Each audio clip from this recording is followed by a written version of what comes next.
waktu pas saya sekolah tuh sering kayak teman-teman kalau misalkan ada materi yang nggak ngerti atau gimana, sering sharing kayak gitu-gitu. Jadi kalau misalkan untuk ngajar atau berbagi ilmu gitu ya, memang kayaknya dari kecil emang udah seneng gitu. Jadi suka kalau misalkan main guru-guruan gitu sama teman-teman, saya kasih PR gitu. Padahal masih sama-sama teman sekelas gitu, anak SD gitu kan.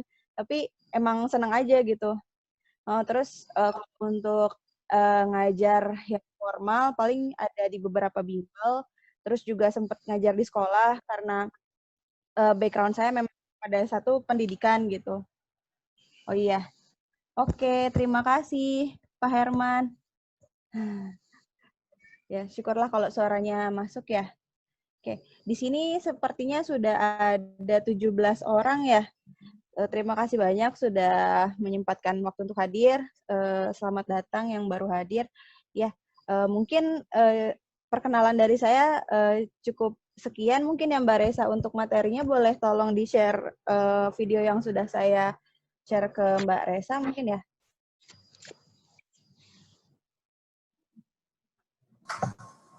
Di-share sama operator ya?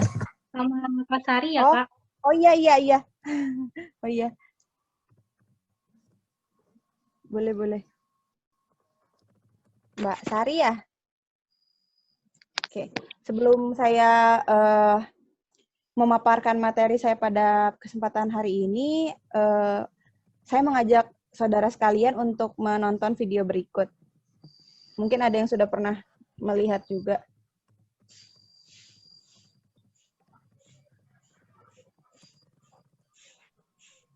Suaranya belum masuk, Mbak, maaf.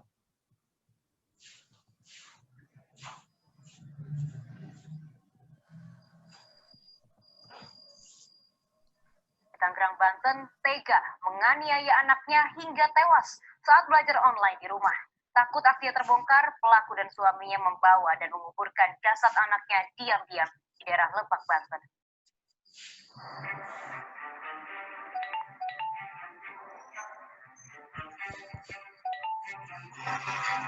Seorang ibu di Kelurahan Kreo, Kota Tangerang, Banten, tega menghabisi nyawa anak kandungnya. Korban Keisha Satya, 8 tahun, dianiaya hingga tewas saat tengah belajar online bersama kembarannya di rumah mereka. Ulah korban yang tidak mengindahkan arahan membuat pelaku naik pitam dan memukuli korban dengan batang sapu. Subitan dan hantaman benda keras lain juga mendarat di badan dan kepala korban, hingga membuat korban tak sadarkan diri. Panik anaknya tewas, pelaku dan suaminya kemudian membawa jasad korban menggunakan sepeda motor ke Cijantung, Lebak, Banten. Korban dikubur pelaku di pemakaman setempat pada 26 Agustus lalu. Saya nggak menanyakan buat anak saya, cuman saya melakukan itu karena terbawa emosi. Pihak keluarga tidak menduga karena sebelumnya pelaku mengaku akan mengubur bangkai binatang. Kini jasad korban telah dimakamkan dengan layak di pemakaman Menteng Pulau, Jakarta Selatan. Keluarga korban pun meminta polisi menghukum seberat-beratnya orang tua yang tega menghilangkan nyawa anak kandungnya tersebut. Dari Lebak, Banten dan Jakarta, Tim Liputan iNews melaporkan. Kesal Pandu. Miris sekali ya hingga terjadi hal seperti itu gitu. Saking kesalnya, saking emosinya gitu, saking merasa terganggu, mungkin kerjaannya terganggu, kemudian anaknya yang tidak bisa menurut, kemudian anaknya yang cenderung lamban gitu menurut orang tuanya mungkin ya pemahamannya gitu, sehingga menimbulkan rasa kesal yang membuat orang tua menjadi khilaf gitu. Saya yakin pasti tidak sengaja gitu, orang tua mana sih yang tega gitu ya menghabisi nyawa anaknya, kayaknya nggak mungkin banget gitu ya, kecuali misalkan yang hamil di luar nikah pun mungkin itu tuh ya pasti gitu ya, di dalam hati kecil yang namanya manusia pasti tidak menginginkan hal tersebut gitu. Ini orang tua yang sudah membesarkan anaknya hingga sebesar itu, kemudian menjadi menjadi hilang arah gitu, menjadi khilaf gitu, sehingga sampai tega memukuli anaknya hingga tewas gitu. Itu pasti tidak sengaja gitu, karena di situ dibilang kalau awalnya kesal, terbawa emosi, kemudian ya memukul anaknya hingga seperti demikian gitu. Miris sekali gitu ya. Ini versi ekstrimnya gitu ya, versi ekstrimnya dari emosi yang tidak terkelola tadi gitu. Mungkin di sini ibu-ibu bapak-bapak merasakan hal yang sama gitu, walaupun ya pasti gitu ya, nggak sampai segitunya gitu. Alhamdulillah itu nggak sampai segitunya, tapi rasa kesal pasti ada gitu. Ya nggak sih? Maksudnya apa ya namanya? Manusiawi gitu, sangat sangat wajar dan sangat manusiawi gitu. Lalu bagaimana sebetulnya cara kita memaintenance atau apa namanya memberikan rasa penerimaan yang cukup sehingga kita bisa memahami anak gitu. Jadi kejadian seperti ini tidak akan terulang kembali gitu. Karena dari cerita yang saya dengar gitu ya, bukan 1-2 orang gitu, tapi rata-rata gitu ya, rata-rata orang tua itu merasa frustasi ketika biasanya tugas tanggung jawab untuk mendidik anak diserahkan full ke sekolah gitu dan hanya beberapa persennya di rumah, walaupun pasti di rumah punya apa ya namanya, punya nilai-nilai yang ditanamkan gitu, tetapi untuk pembelajaran, untuk pemahaman secara ilmu pengetahuan memang diserahkan kepada sekolah, tapi ketika itu tugasnya dipulangkan lagi ke orang tua karena kondisi COVID ini, banyak sekali orang tua yang tidak siap gitu untuk mengalami hal tersebut gitu. Mungkin di sini barangkali ada yang ingin mendakapi terlebih dahulu mengenai video tadi.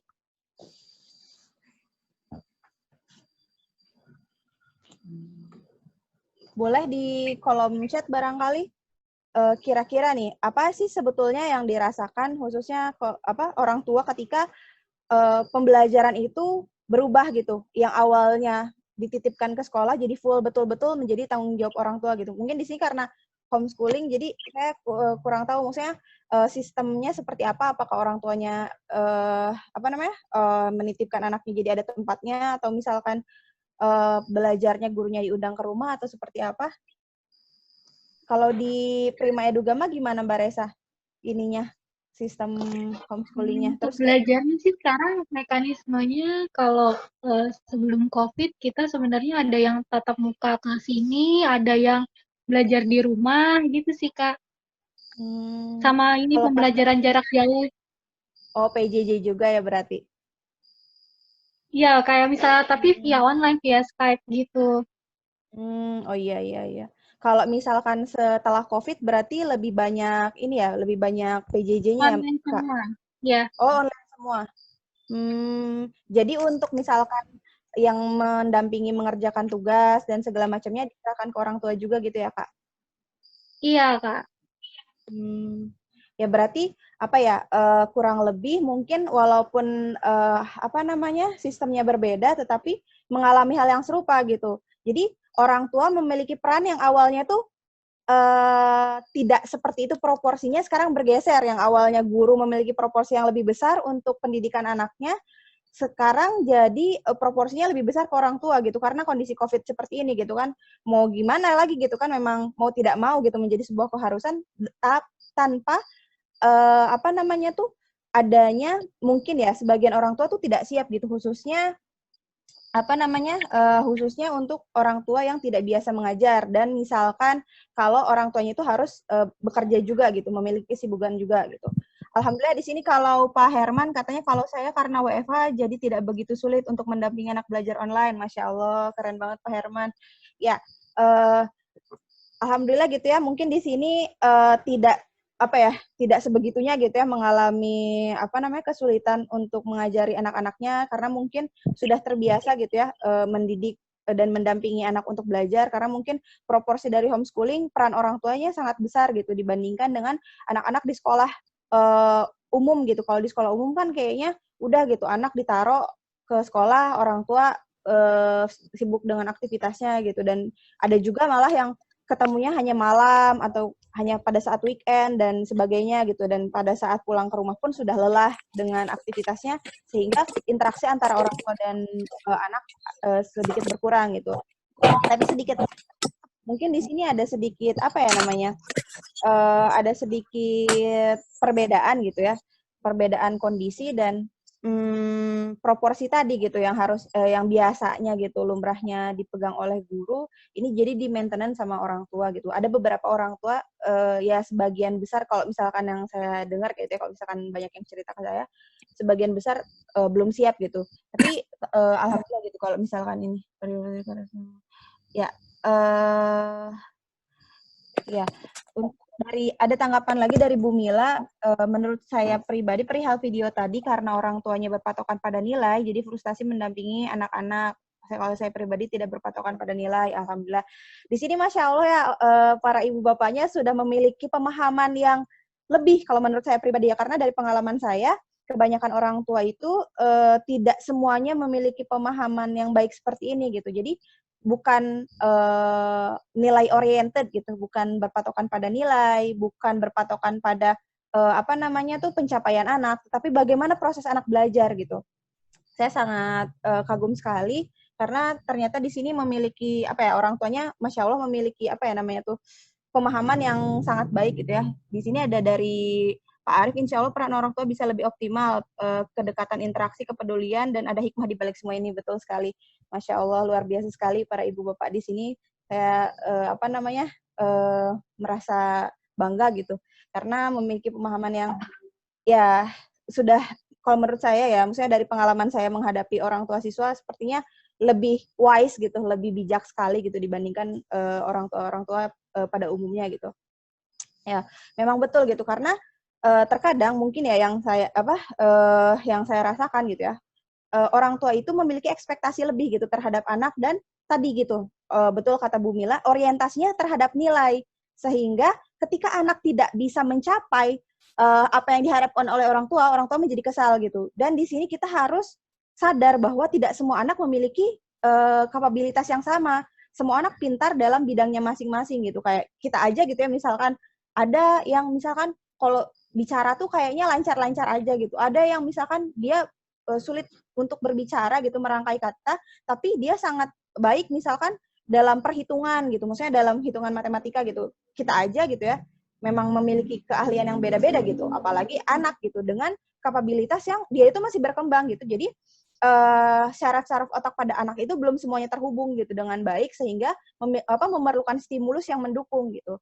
Kalau misalkan dari ilmu pedagogi itu, jadi semakin banyak indera yang digunakan, semakin banyak sarana untuk anak merekam, memiliki pengalaman belajar yang semakin beragam gitu. Jadi misalkan anak memiliki apa namanya pengalaman belajar yang semakin banyak, sehingga dia memiliki kapasitas dan kapabilitas yang lebih baik gitu dibandingkan dengan anak yang memiliki pengalaman belajar yang minim, misalkan hanya menonton video, itu kan akan sangat berbeda gitu ya.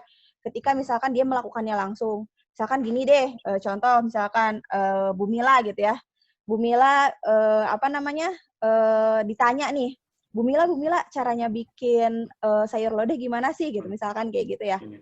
Terus lihat nih di YouTube gitu kan, lihat di YouTube gimana ya cara bikin sayur lodeh gitu kan. Udah aja lihat di YouTube, udah gitu kan. Kalau misalkan ditanya, pasti ya misalkan bisa jawab gitu. Tetapi misalkan ditanya, Bu kalau misalkan nih saya masaknya ini Bu, apa namanya tuh, sayurnya dulu apa garamnya dulu misalkan. Atau kalau enggak,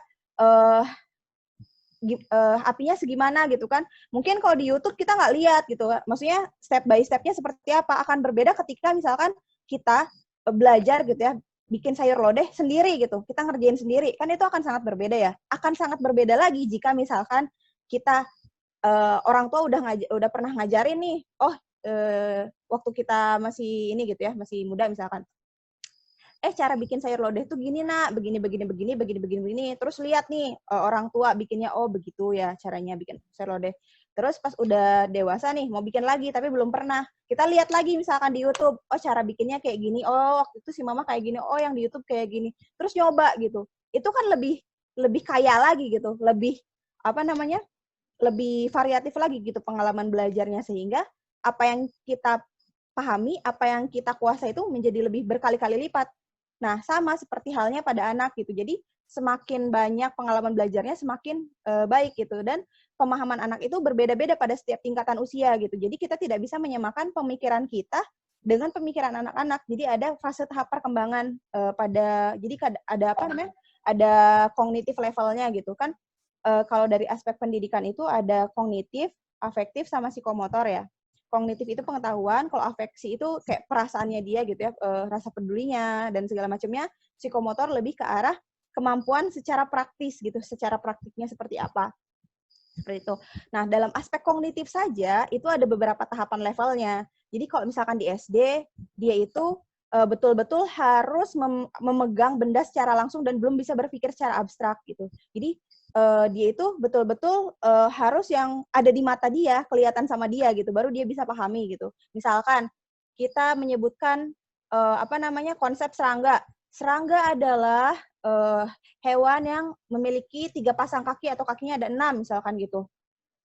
Oh, serangga tuh pokoknya kakinya ada 6. Dia tuh nggak bisa ngebayang-bayangin maksudnya, jadi misalkan dia ditanya nih sekarang ketemu sama semut misalkan, ditanya, ini serangga maksudnya ini termasuk hewan apa gitu. Nah, dia tuh nggak bisa kayak gitu. Jadi harus misalkan dari contohnya dulu nih. Kalau anak SD misalnya pada umumnya gitu ya. Jadi harus dikasih contohnya dulu. Oh, ini hewannya kayak gini. Dia lihat sendiri, oh iya kakinya ada 6 gitu kan. Dia lihat kakinya ada 6. Oh, yang ini juga ada 6. Nah, anak-anak yang kakinya ada 6 itu namanya serangga. Nah, baru bisa kayak gituin. Karena kadang kalau misalkan masih level SD gitu ya, apalagi SD masih awal gitu. Mereka misalkan gini, 2 tambah 5, 7. Kalau 7 kurang 2, pasti bingung dulu. Jadi nggak bisa berpikir feedback gitu. Jadi nggak bisa berpikir abstrak. Jadi harus bener-bener kan kadang misalkan masih kayak gini, misalkan 5 tambah 2, ini 5. 5 di kepala. 6, 7, oh 7, masih gitu kan. Terus misalkan kita balikin, kalau kita gampang gitu ya, kan 5 tambah 2, 7. 7 kurang 2, ya 5 gitu. Kita kan gampang kayak gitu. Tapi kalau anak kecil, kan kita nggak bisa nyamain gitu. Daya pikir kita sama anak-anak karena memang beda gitu. Neuron mereka belum semuanya connect. Dan ketika misalkan kita memberikan bentakan saja, mungkin ibu-ibu dan bapak-bapak di sini sudah memiliki ilmu parenting yang cukup baik gitu ya. Jadi sempat dengar mungkin kita mendengar anak-anak mendengar bentakan saja itu bisa mendiskonekkan sel neuron mereka gitu. Jadi tadinya mau connect tuh jadi nggak connect gitu. Dan ketika adanya kematian gitu, kematian pada sel neuron pada otak gitu ya, itu tuh sangat sulit gitu untuk diregenerasi kembali. Walaupun pada saat dulu kan mungkin kita pernah dengar ya, sel otak itu tidak dapat beregenerasi kembali, tapi riset riset terkini gitu ya, sel otak tuh masih bisa masih ada harapan untuk kayak beregenerasi kembali, tapi itu sulit gitu. Jadi sel-sel kayak ada sel pengiring, kan ada sel neuron tuh ada sel-sel pengiring di pinggir-pinggirnya tuh, jadi bisa menggantikan fungsi dari si sel neuron itu. Jadi dia berdiferensiasi atau singkatnya menyesuaikan diri dan menggantikan posisi dari si sel neuron itu. Tapi itu prosesnya sangat sulit gitu.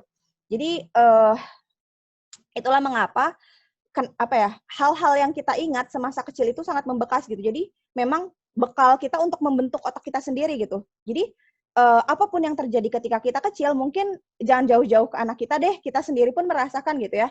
Misalkan kita mengingat suatu kejadian gitu, ketika kita SD dan itu sangat berkesan. Sampai sekarang pasti kita mengenang itu gitu. Misalkan nih, mungkin di sini ada ibu bapak-bapak yang tidak suka matematika, misalkan tidak suka matematika.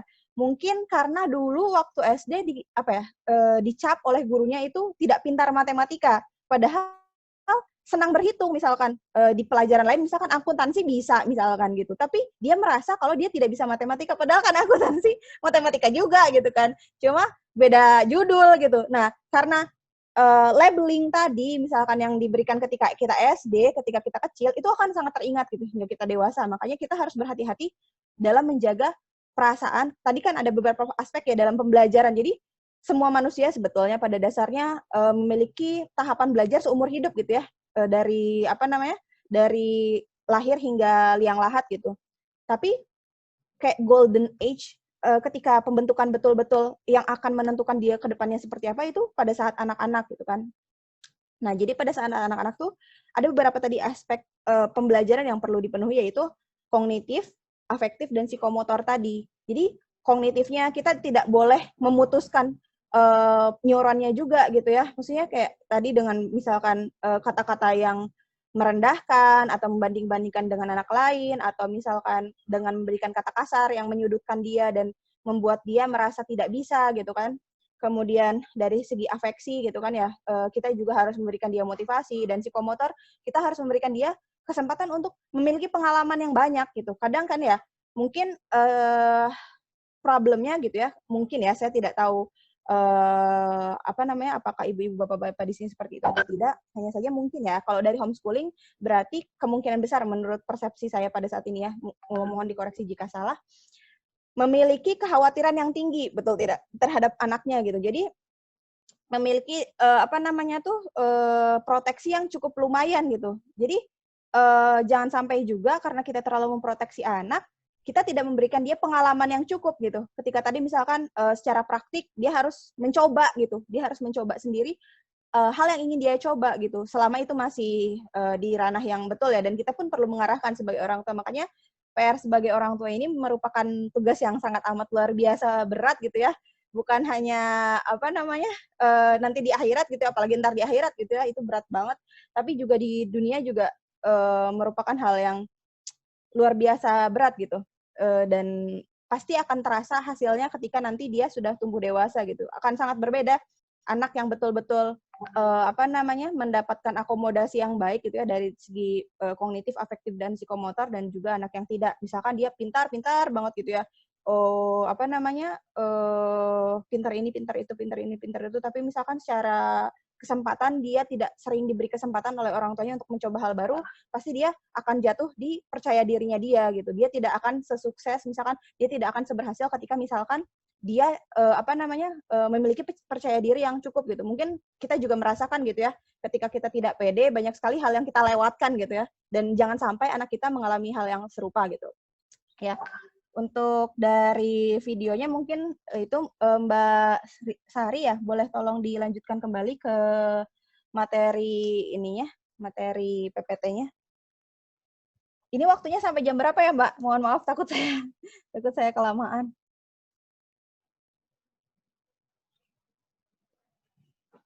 Sampai materinya sampai jam berapa ya kira-kira? Jam 12 kan? Oh iya, kalau untuk sesi tanya jawabnya? Oh ya, nanti 11:30.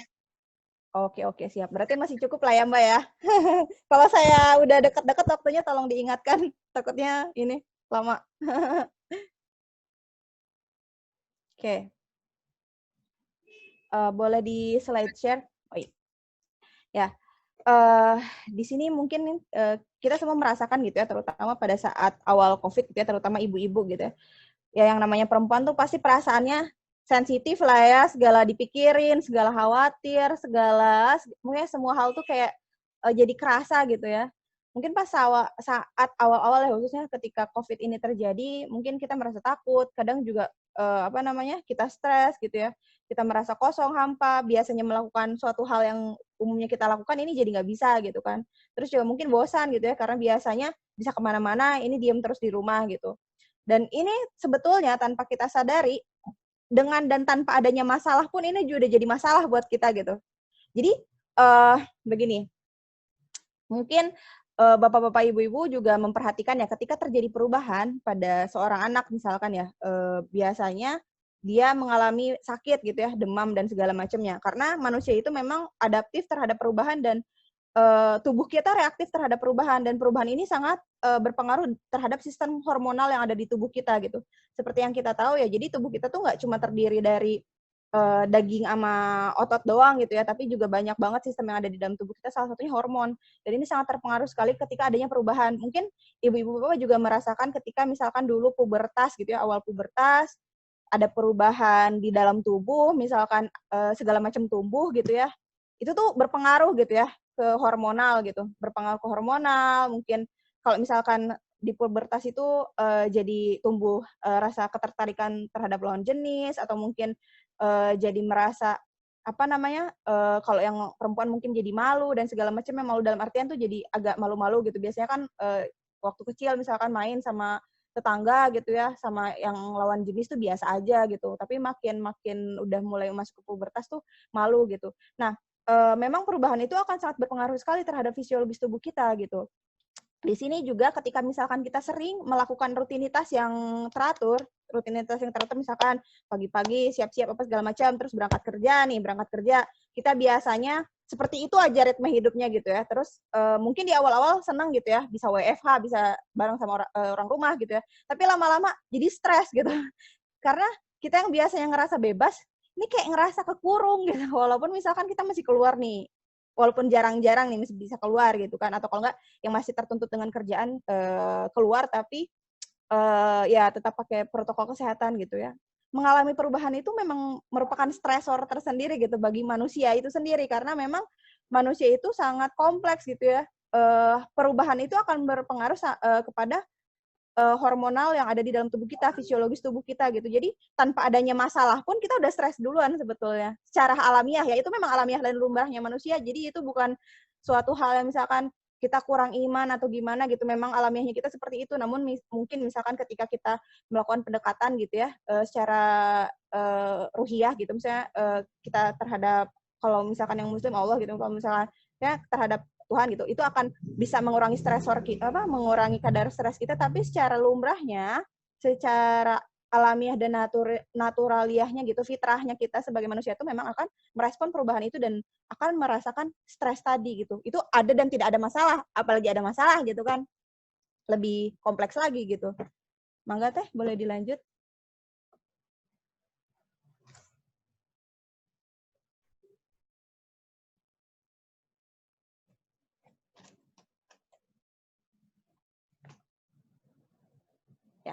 Nah, di sini gitu ya, ketika terjadi COVID ini, banyak sekali perubahan yang terjadi di kehidupan kita gitu ya. Salah satunya sistem pembelajaran yang awalnya mungkin bertatap muka ya, kalau untuk misalnya sekolah umum biasanya kan betul-betul barengan banget, banyak banget gitu ya. Ini jadi benar-benar di rumah. Kalau misalkan homeschooling mungkin private gitu ya, lebih private, namun ada perubahan gitu dan online gitu, lebih cenderung online gitu ya. Tapi kita bersyukur banget ada di zaman sekarang gitu. Kebayang kalau misalkan COVID ini tahun 70-an udah kayaknya nggak bisa hidup gitu, udah aja gitu kayak gitu kan. Nggak bisa ngapa-ngapain, nggak bisa online gitu kan, nggak sekolah aja udah setahun gitu kan. Kebayang gitu nggak bisa online. Terus misalkan mau pesan makan atau apa gitu kan, mungkin sekarang masih bisa Gojek, atau misalkan kita nggak bisa jauh-jauh pergi ke pasar, kerumunan orang banyak, kita masih bisa GoMart misalkan, atau pakai platform yang lain, atau misalkan tetangga kita ada yang nih jualan via WA, foto-foto sayuran gitu kan. Oh ya Bu, saya beli kayak gitu-gitu, apa segala macam gitu. Tapi kebayang gitu kalau misalkan COVID ini terjadi mungkin tahun 70-an, 80-an, atau mungkin 90-an gitu. Kebayang hidup kita mau kayak apa gitu. Dan pembelajaran pun berlangsung online gitu. Namun sayangnya di sini mungkin ada beberapa kasus gitu ya, ada beberapa masalah lagi yang timbul dari ketidaksiapan kita semua ini terhadap sistem online tadi gitu. Khususnya misalkan di sini masalah jaringan gitu ya, sampai ada nih mahasiswa demi tugas kuliah online dia meninggal gara-gara nyari sinyal internet naik menara masjid gitu kan. Dan juga ada teman saya tuh sampai naik pohon, kan rumah dia di daerah gitu kan, terus ini kampung banget, susah banget sinyal, jadi sampai naik pohon tuh buat dapat sinyal, karena dengan sistem full online seperti ini belum semua tempat siap gitu, dan belum semua orang siap gitu, dan memang memerlukan sarana dan prasarana yang cukup juga gitu. Jadi ya ini dapat menjadi stresor tersendiri juga gitu, baik untuk siswa, baik untuk orang tua, dan ya tenaga pengajar pun sebetulnya stres gitu. Mangga Teh dilanjutkan.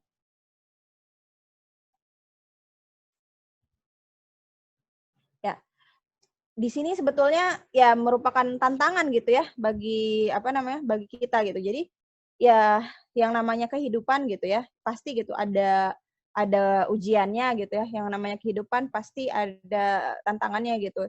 Kita sekolah aja butuh naik level kan ya, butuh butuh certified untuk pass on some grade gitu. Jadi kita harus butuh tersertifikasi dulu nih untuk lulus, dinyatakan lulus dan tidak lulus terhadap suatu jenjang gitu. Ketika misalkan kita pada jenjang SD, ya pasti kita dikasih ujian anak SD gitu. Nggak mungkin tiba-tiba kita dikasih ujian anak kuliah gitu kan. Pasti cengok juga anak SD-nya kan, pasti kaget juga, kecuali jenius-jenius banget. Ketika misalkan kita SMP, ya nggak mungkin juga kita nawar, ya Allah aku mau ujiannya SD aja biar cetek. Ya berarti kan kita nggak pengen berkembang gitu. Nah ketika sekarang kita mendapatkan ujian COVID ini, dan ini menjadi ujian global gitu ya, ujian global, ya ini merupakan ujian dan tantangan untuk kita semua, dan berarti Allah tuh pengen kita semua menjadi versi yang lebih baik dari sebelumnya gitu, dan menjadi manusia yang lebih adaptif lagi gitu, manusia yang lebih bisa apa namanya, banyak belajar lagi gitu, karena sekarang memang sudah banyak sekali yang berubah gitu, dan kita seperti diakselerasi gitu. Kita seperti dipaksa untuk akselerasi berubah dari satu tempat ke tempat lain gitu, dari satu wujud ke wujud lain gitu, kayak cepet banget gitu, kayak kita tuh harus cepet. Aku tuh belum siap, tapi kayak langsung harus gitu, langsung harus berubah gitu. Dan di sini ada sebuah tantangan sebetulnya. Apakah kita mau lebih kuat atau lebih lemah dari tantangan tersebut? Kayak misalkan analogi telur deh. Kalau misalkan kekuatan yang di luar lebih kuat daripada dia akan hancur. Ya telur, kalau misalkan diinjak sama manusia ya hancur gitu kan. Tapi kalau misalkan dia lebih kuat, kekuatan yang di dalam lebih kuat daripada cangkang telur itu gitu, malah telurnya menetas. Telur menetas kan karena ada kekuatan dari si anak ayam ini kan. Dari kekuatan dari si anak ayam ini melawan si cangkang telur tersebut, sehingga telur tersebut akhirnya pecah gitu. Padahal itu kalsium yang luar biasa banget gitu, lapisan kalsium yang luar biasa tebal. Kita aja ngegini-giniin telur gak bisa pecah juga gitu kan, susah banget gitu ya. Ini anak ayam gitu, anak ayam umur baru lahir gitu bisa mecahin telur kan, Masya Allah gitu ya, kuasa Allah gitu kan. Jadi di sini merupakan tantangan, karena terkadang kalau kita nggak kepaksa kita nggak bisa gitu. Betul tidak sih?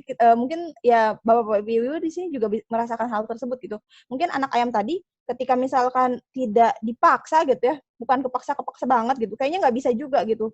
Bukan timingnya gitu ya, dia nggak bisa juga tuh buat keluar dari si cangkangnya dia gitu. Mau kepompong, mau telur ayam, pokoknya hewan aja tuh kayak gitu. Apalagi kita sebagai khalifatul fil ard gitu. Maksudnya kita diarahkan, maksudnya kita sangat diharapkan untuk menjadi pemimpin di muka bumi ini gitu. Jadi pasti bebannya tuh lebih berat lagi. Mangga teh. Ya, mungkin di sini ada beberapa PR ya yang masih menjadi pertanyaan, apakah kita sudah cukup siap gitu untuk menghadapi new normal dalam segala macam sektor. Kalau misalkan di tempat-tempat umum gitu ya, misalkan kayak di mall apa segala macam, mungkin kita walaupun awalnya ngerasa aneh gitu ya, jadi kayak segala berubah, harus ngantrinya tuh jauh-jauhan gitu kan, terus masuk-masuk harus di harus di temgan gitu kan, terus harus cuci tangan lah apa segala macam gitu, kayak gimana gitu ya. Dan kita nggak tahu ini sampai kapan gitu ya. Duh, bener-bener ya COVID. Ya, apakah kita cukup siap gitu, dan apakah sarana dan prasarana di sekolah pun cukup siap gitu ya. Mungkin kalau teman-teman dari Prima Edugama mungkin sudah menyiapkan ini, tapi kalau misalkan di sekolah secara umum, apalagi di pelosok gitu, apalagi di daerah, gimana gitu?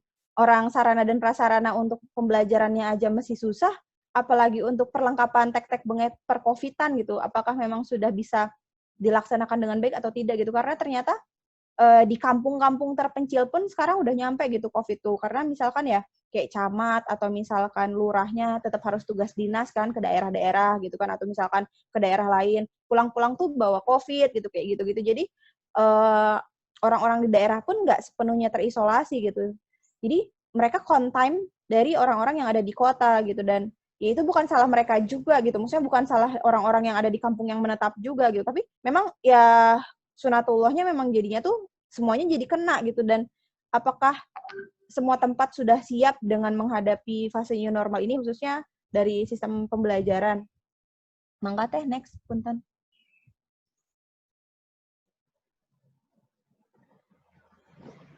Ya, di sini mungkin ini datanya masih yang update terakhir Desember ya, tapi kurang lebih sekarang ya setiap hari kalau tidak salah sudah 10.000 orang ya, kalau tidak salah satu hari peningkatan COVID-nya, dan ya jumlah penderita COVID ini memang semakin mengkhawatirkan gitu, ditambah lagi sekarang ya kondisinya kayak makin parah gitu. Dan ya sekarang tuh kan mulai mulai pilot project ya untuk vaksin itu sendiri. Mungkin sedikit sharing tentang vaksin ya, barangkali ibu-ibu, bapak-bapak ada yang belum cukup mengetahui dan masih kurang familiar dengan vaksin ini. Saya tidak ingin membahas pro kontra terhadap vaksin ini sendiri, karena saya tidak ingin memberikan blaming terhadap satu dua belah pihak. Silahkan bapak-bapak, ibu-ibu mengambil pendapat masing-masing gitu ya. Tapi di sini saya mencoba memaparkan secara umum saja. Sebetulnya untuk apa sih vaksin itu ya, dan secara biologisnya seperti apa gitu ya. Jadi vaksin itu sebetulnya untuk memicu antibodi kita gitu. Jadi kan sistem imun di dalam tubuh kita itu berfungsi untuk proteksi gitu ya, untuk proteksi diri kita terhadap apa-apa yang menyebabkan kita tidak menjadi diri kita. Dalam artian begini, kita kan sudah memiliki DNA ya. DNA itu akan membentuk kita sebagaimana jadi di dalam DNA kita misalkan nih, saya bentuknya seperti ini gitu, bentuk saya seperti ini, misalkan muka saya kayak gini gitu bulatnya. Terus misalkan ya segala macam yang ada di tubuh saya itu seperti ini, itu tuh sudah kayak resepnya dari Allah gitu ya, udah dibikin. Nih si Zahra bentuknya kayak begini, itu tuh udah tercetak di dalam DNA kita gitu. Dan misalkan tadi Bu Mila gitu ya, Bu Mila misalkan hidungnya mancung, mukanya cantik gitu, misalkan kayak gitu, udah bentukannya udah pesan dari DNA-nya kayak gitu ya. Nah, dengan seiring berjalannya waktu akan ada hal-hal gitu ya yang akan mengubah gitu, berpotensi mengubah bentuk kita yang seharusnya, dalam artian secara keseluruhan ya, baik itu secara sistemik maupun segala macamnya di dalam organ apa segala macam. Jadi ada patogen dari luar atau ancaman dari luar, ada juga dari dalam. Kalau dari dalam tuh kayak neoblast gitu. Neoblast tuh kayak misalkan tumor atau kalau enggak kanker dan segala macam, itu kan berasalnya umumnya dari tubuh kita sendiri gitu ya. Kalau dari luar misalkan kayak virus, bakteri dan segala macamnya. Kalau secara awam biasanya dibilang kuman gitu ya. Kuman tuh mau virus, mau bakteri apa segala macam gitu kan. Nah, sistem imun di dalam tubuh kita sendiri itu berfungsi untuk melawan kedua hal itu gitu. Dan sebetulnya proteksi di dalam tubuh kita ini itu ada berbagai macam lapisan gitu. Jadi misalkan di awal sebetulnya kita punya mikrobiom. Mikrobiom tuh jadi kayak bakteri baik gitu. Bakteri baik yang sudah Allah desainkan, jadi kayak tentara-tentara alaminya kita. Jadi secara kasat mata sebetulnya itu kita udah diproteksi gitu, udah diproteksi di situ banyak bakteri gitu, bakteri baik gitu, yang berfungsi untuk misalkan nih, kan dia udah akrab nih, maksudnya dia tuh udah kayak berekosistem di dalam tubuh kita gitu ya, dari kita kecil misalkan sampai kita sekarang. Kan kalau misalkan bayi baru dilahirin tuh dia misalkan dari orang tuanya gitu ya, dari rahim terus ke bawah gitu ya, itu sebetulnya dia kena mikrobiom dari orang tuanya sehingga dia punya bekal gitu. Makanya kenapa dibilang kalau lahir normal itu sebetulnya lebih baik dibandingkan lahir sesar gitu. Jadi kayak dia lebih kaya akan bakteri yang umum gitu, bakteri yang lumrah hidup di tubuhnya dia gitu sampai dia dewasa. Jadi kayak kalau dia udah kenal, dianggapnya tuh jadi udah aman gitu. Jadi udah aman aja, udah dianggap teman gitu, udah CS gitu ya. Udah friend lah gitu sama si bakteri yang ada di sini tuh, karena emang udah bawaannya kita dari waktu kita kecil sampai kita sekarang gitu ya. Nah, ketika misalkan ada bakteri atau misalkan virus atau misalkan yang lain-lain dari luar yang dianggap asing sama si bakteri yang umumnya ada di tubuh kita, dia tuh bakal berantem, pokoknya kayak ini tuh wilayah gue gitu kayak gitu. Jadi kayak mereka bakal berantem nih. Nah, terus yang kemudian yang kedua sebetulnya ada kulit kita. Jadi sebelum masuk ke dalam tubuh itu sebenarnya nggak gampang. Pertama kan tadi ketemu dulu sama mikrobiom di dalam di luar tubuh kita yang menyelimuti tubuh kita, termasuk juga keringat apa segala macam, itu tuh termasuk proteksi juga yang udah diciptain untuk melindungi diri kita. Kemudian masuklah ke kulit gitu. Kulit pun itu nggak mudah buat ditembus gitu, buat ditembus. Makanya kalau misalkan COVID ini ya sebetulnya kan dia masuknya lewat lubang-lubang. Jadi kayak langsung nempel ke villi gitu. Jadi kan reseptornya tuh angiotensin 2 nama reseptornya tuh. Jadi kayak angiotensin 2 tuh biasanya adanya di pencernaan sama pernafasan gitu. Makanya kan kalau patofisiologi atau gejala COVID itu biasanya lebih jarang ke pernafasan sama pencernaan gitu.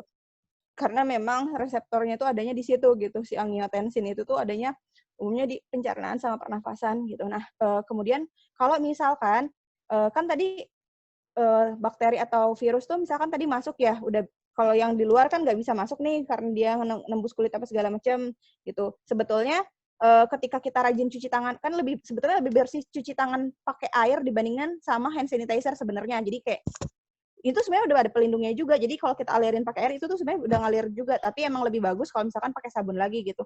Cuma kalau misalkan pakai hand sanitizer itu tuh sebetulnya kalau misalkan nggak ada air disaraninnya gitu kan.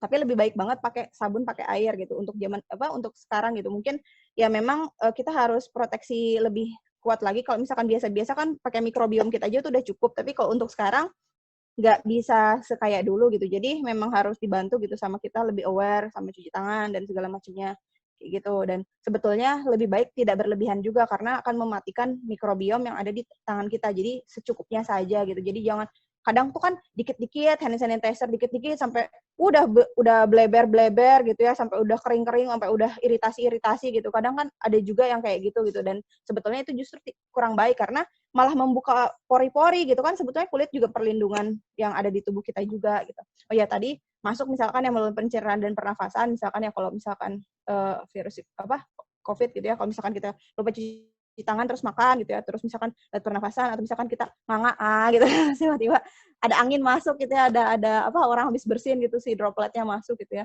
akhirnya masuklah ke dalam tubuh.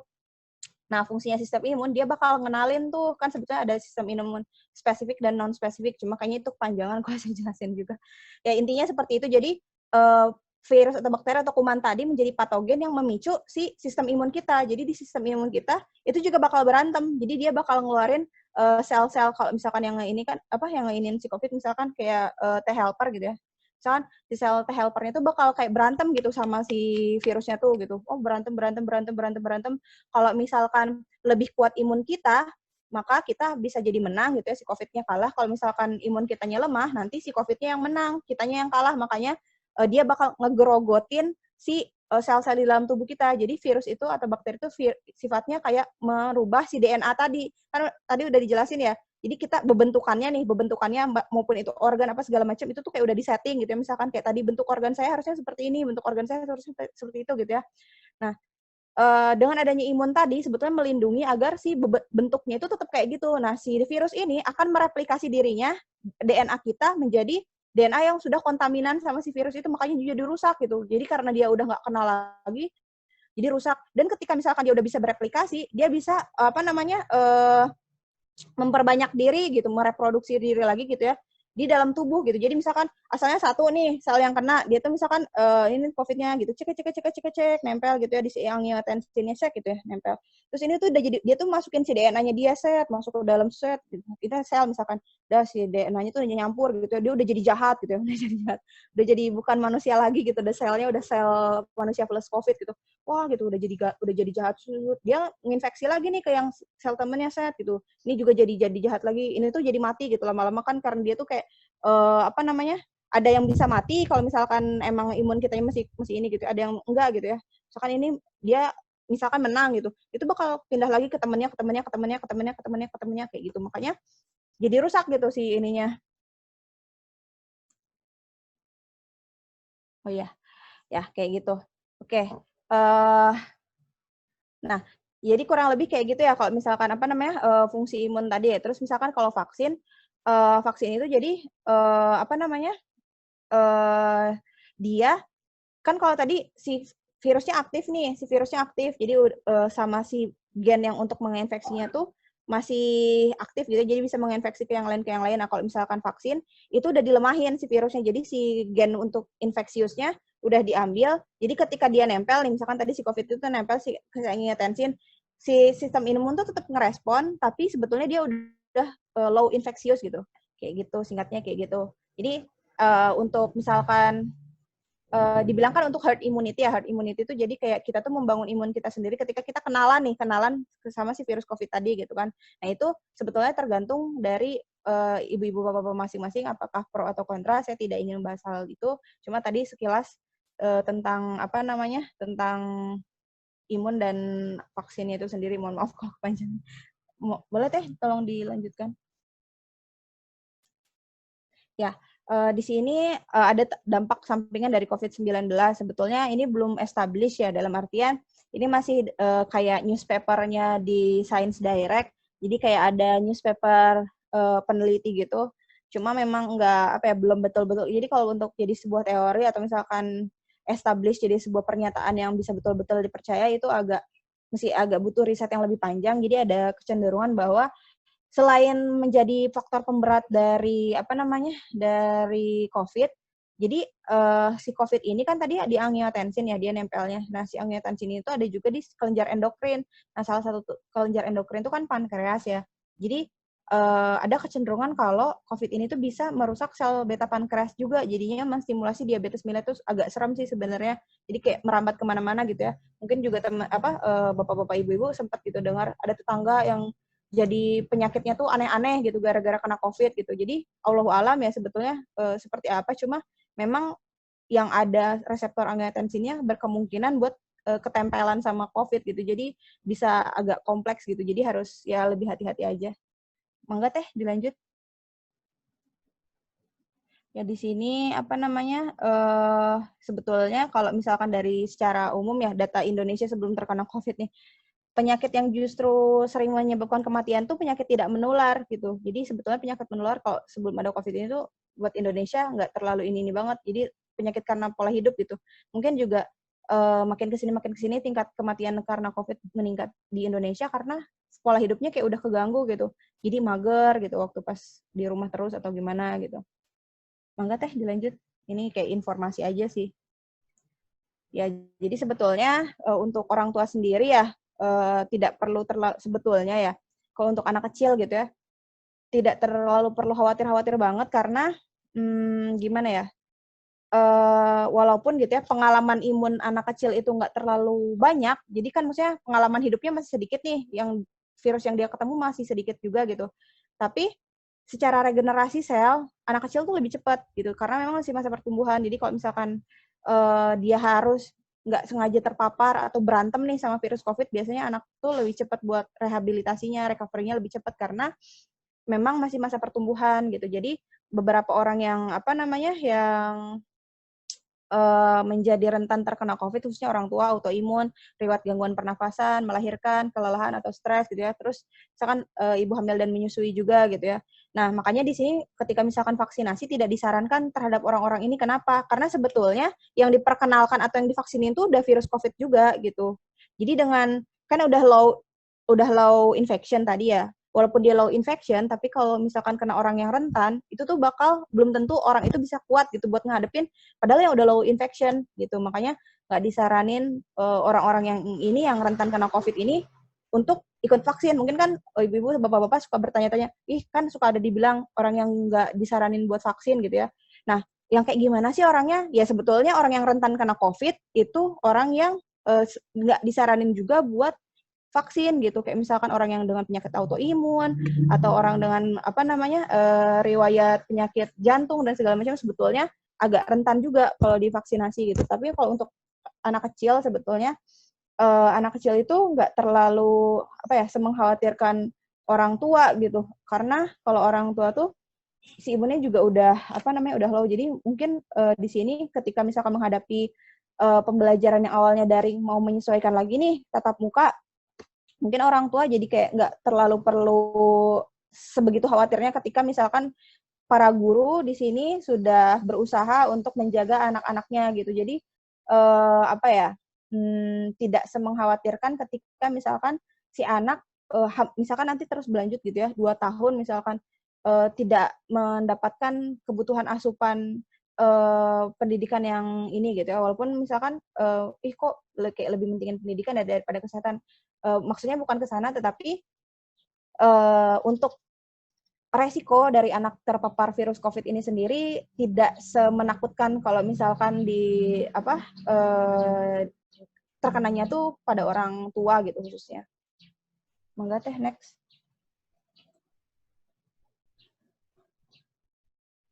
Ya, di sini mungkin perlu penyesuaian gitu ya. Yang dulunya begitu dekat gitu ya, bisa seorang guru untuk menjelaskan pada muridnya, mungkin new normal hanya butuh penyesuaian saja gitu ya. Dan mungkin kayaknya lebih bagus pakai mic juga sih, karena kalau pakai masker kan kadang suaranya nggak kedengeran ya, agak teredam gitu ya. Cuma memang di sini perlu adanya penyiapan khusus gitu, dan mungkin orang tua pun perlu memberikan arahan terhadap anaknya untuk mengikuti instruksi dari guru yang ada di sekolah gitu, baik itu sekolah umum maupun homeschooling ini gitu ya. Jadi ketika sekolah menyiapkan diri untuk menghadapi pertemuan langsung untuk menyesuaikan kembali dengan new normal, dengan kebutuhan sistem pendidikan yang ada gitu ya. Orang tua pun diharapkan di sini bisa memberikan pemahaman kepada anaknya. Karena anak-anak itu gimana ya, kalau misalkan masih anak-anak banget kan mereka kadang nggak begitu aware juga ya, tetapi ketika misalkan orang tua di rumah sudah memberikan pemahaman, sudah memberikan arahan, diharapkan anak pun bisa lebih paham dan bisa lebih mudah untuk diarahkan seperti itu. Karena memang untuk ya kebaikan bersama juga, jangan sampai misalkan anak main di luar atau misalkan anak udah mulai sekolah lagi di luar tapi pulang malah jadi dia sakit atau gimana, jangan sampai seperti itu gitu ya. Dan juga ada beberapa hal yang miris gitu ya. Misalkan anak nggak sekolah nih, dia di rumah, tapi dia masih main gitu ya sama teman-temannya, masih main biasa, interaksi sama tetangga-tetangga apa segala macam. Alangkah lebih baiknya sebetulnya ya udah sekolah aja, tapi dengan penyesuaian yang sudah dilakukan oleh pihak sekolah. Karena sekolah pun pasti berusaha untuk menyiapkan diri gitu untuk menghadapi fase new normal ini. Seperti itu. Mangga teh dilanjut punten. Ya, jadi kita belajar dari ini ya, iguana gitu ya. Jadi kita harus beradaptasi tadi ya dengan kondisi yang ada pada saat ini, dengan kondisi yang mau tidak mau gitu ya, kita harus nelen gitu ya. Karena memang udah terjadi juga dan kita juga nggak bisa ngapa-ngapain gitu. Jadi kayak ya mau nggak mau kita yang harus adaptif gitu. Karena ya misalkan di hewan gitu kan. Ketika hewan itu nggak bisa adaptif, dia punah gitu. Sama gitu ketika di manusia, ketika dia tidak bisa adaptif, ketika dia tidak bisa untuk menyesuaikan diri, dia akan punah gitu. Misalkan imun kita nih dengan terpapar segala macam gitu ya, sekarang kayaknya polutan apa segala macam gitu ya, kita nggak kuat nih, ya kita yang bakal drop gitu. Tapi kalau misalkan dari tubuh kitanya kita berusaha untuk kuat, dan juga dari segi psikis gitu ya, kita berusaha untuk menguatkan diri, kita lebih berusaha untuk legowo gitu. Dan alhamdulillah ya ketika tadi mendapatkan respon dari bapak-bapak ibu sekalian, masya Allah bapak-bapak ibu di sini kayaknya legowo banget gitu dan udah memiliki pemahaman yang baik, sehingga insya Allah akan lebih siap untuk menghadapi kondisi sekarang gitu, khususnya menghadapi fase new normal dalam segala macam aspek kehidupan gitu, khususnya di sini dalam pembelajaran anak-anaknya nanti. Mungkin ada rasa khawatir, mungkin ada rasa takut gitu ya, mungkin ada rasa cemas yang ya pastilah yang namanya orang tua ke anak ya nggak mungkin lah ya nggak khawatir, pasti gitu ya, saking sayangnya ya nggak mungkin nggak khawatir gitu kan. Cuma di sini ada beberapa hal yang memang kita tidak bisa memegang semuanya gitu, ada hal yang kita tidak bisa betul-betul mengkeep semuanya. Kadang misalkan nih ada anak semuanya dijaga, perasaan tuh makanannya dijaga, lingkungannya dijaga, semuanya dijaga, tapi malah kena sakit gitu, malah kena tumor lah atau apa segala macam gitu. Karena memang ada beberapa hal yang itu tuh di luar kuasa kita. Makanya kita ya tetap harus berusaha untuk, kalau di Muslim gitu ya, bertawakal gitu sama Allah. Jadi kayak ada beberapa hal yang memang kita tidak bisa untuk menyentuhnya. Ada sisi-sisi yang bisa kita ikhtiarkan, ada sisi-sisi yang ya sudah gitu. Kita sudah mengoptimalkan upaya kita udah melakukan yang terbaik, sisanya kita serahkan kembali kepada Yang Maha Kuasa gitu untuk seperti apanya. Dan tadi ya untuk mengelola atau maintenance emosi tadi, sebetulnya memang kita perlu penyaluran gitu, penyaluran emosi. Jadi kita harus punya coping stress. Coping stress tuh misalkan, karena sebetulnya emosi tuh nggak bisa ditahan. Misalkan gini deh, saya contohin ya. Biasanya ibu-ibu suka gibah kan ya. Biasanya ibu-ibu suka gibah gitu kan, ngomongin orang apa segala macem. Misalkan punya unek-unek sama orang. Dia tuh ngerasa nggak enak. Tapi dia tuh nggak mungkin bisa mendem itu gitu. Jarang banget yang bisa mendem itu, pasti ntar tuh bocor ke siapa gitu. Makanya kalau misalkan di Muslim sebetulnya lebih disarankan kita ngomong sama orangnya tapi dengan versi yang udah lebih baik gitu. Maksudnya kayak udah susun kata-katanya sedemikian rupa, kalau kita nggak suka sama orang dengan perilakunya dia ke kita coba komunikasikan gitu ya. Karena memang kita nggak bisa nyimpen emosi gitu, kita nggak bisa nyimpen stres atau emosi, pasti itu bakal keluar gitu. Kalau misalkan kita nggak ngomong ke orangnya, pasti itu jadi bahan gibahan. Atau kalau nggak kita curhat gitu sama siapa gitu. Makanya salah satu fungsi pasangan gitu ya, kan suami istri gitu ya, sebetulnya salah satunya untuk menjadi tampungan sampah emosinya gitu. Tampungan sampah emosinya dalam artian bukan artinya dipukulin juga jadi samsak tinju, nggak gitu ya. Tapi maksudnya ketika punya unek-unek, punya keluh kesah, sangat disarankan gitu ya, karena nafkah itu bukan cuma lahir doang gitu ya, tapi batin juga. Nafkah batin tuh apalagi buat seorang istri gitu, yang paling penting itu sebetulnya didengerin gitu, didengerin. Misalkan nih tadi gitu ya nggak enak sama temannya, mau ngomong lagi nggak enak juga, jadinya curhat gitu ya sama suaminya, itu tadi tuh gini. Kadang-kadang ada ya gitu suami kayak dia bilang, "Ih, apaan sih gitu aja dipikirin, ih apaan sih lebay gitu, apaan sih kayak gitu doang gitu." Mungkin buat cowok kan karena logika banget gitu kayak, ih kok harus gitu yang ngomong kayak gitu. Tapi buat perempuan tuh itu tuh jadi hal yang penting gitu. Dan emosi seorang ibu gitu ya, emosi seorang perempuan sama emosi seorang ibu itu akan menjadi iklim emosi di keluarga itu, percaya atau tidak itu mungkin ibu-ibu bapak-bapak di sini bisa ngerasain gitu ya. Kalau misalkan si ibunya senang, kayaknya si rumah senang gitu, bahagia. Tapi kalau si ibunya bete, cemberut, marah-marah, itu isi rumah jadi huru-hara gitu ya. Jadi iklim emosi seorang ibu tuh penting banget, makanya di sini perlu adanya adaptasi dan perlu adanya saling lebih berempati dan berbagi rasa. Jadi misalkan di sini untuk jadi sosok suami gitu ya, atau jadi bapak, bukannya saya ini ya, saya bukan saya mematahan gitu kalau bahasa Sundanya. Tapi di sini saya share aja gitu. Jadi salah satu fungsi dari pasangan tuh jadi jadi tempat sampahnya emosi gitu. Dalam artian tadi ya berbagi rasa, berbagi cerita dan segala macamnya gitu. Dan itu sangat penting khususnya bagi seorang ibu gitu. Jadi jangan bosan-bosan buat bapak dengerin ibunya ngomel-ngomel gitu ya. Karena kadang perempuan tuh nggak perlu juga ya seringnya sih butuh solusi, tapi nggak selalu juga butuh solusi, cuma pengen aja gitu ngomel-ngomel gitu. Dan kebanyakan ibu-ibu tuh kalau udah ngomel kadang bukan itu yang dimaksud gitu, jadi cuma cuma celetukan pada saat itu aja gitu, bukan berarti dia tuh merasa betul-betul seperti itu. Betul nggak sih ibu-ibu?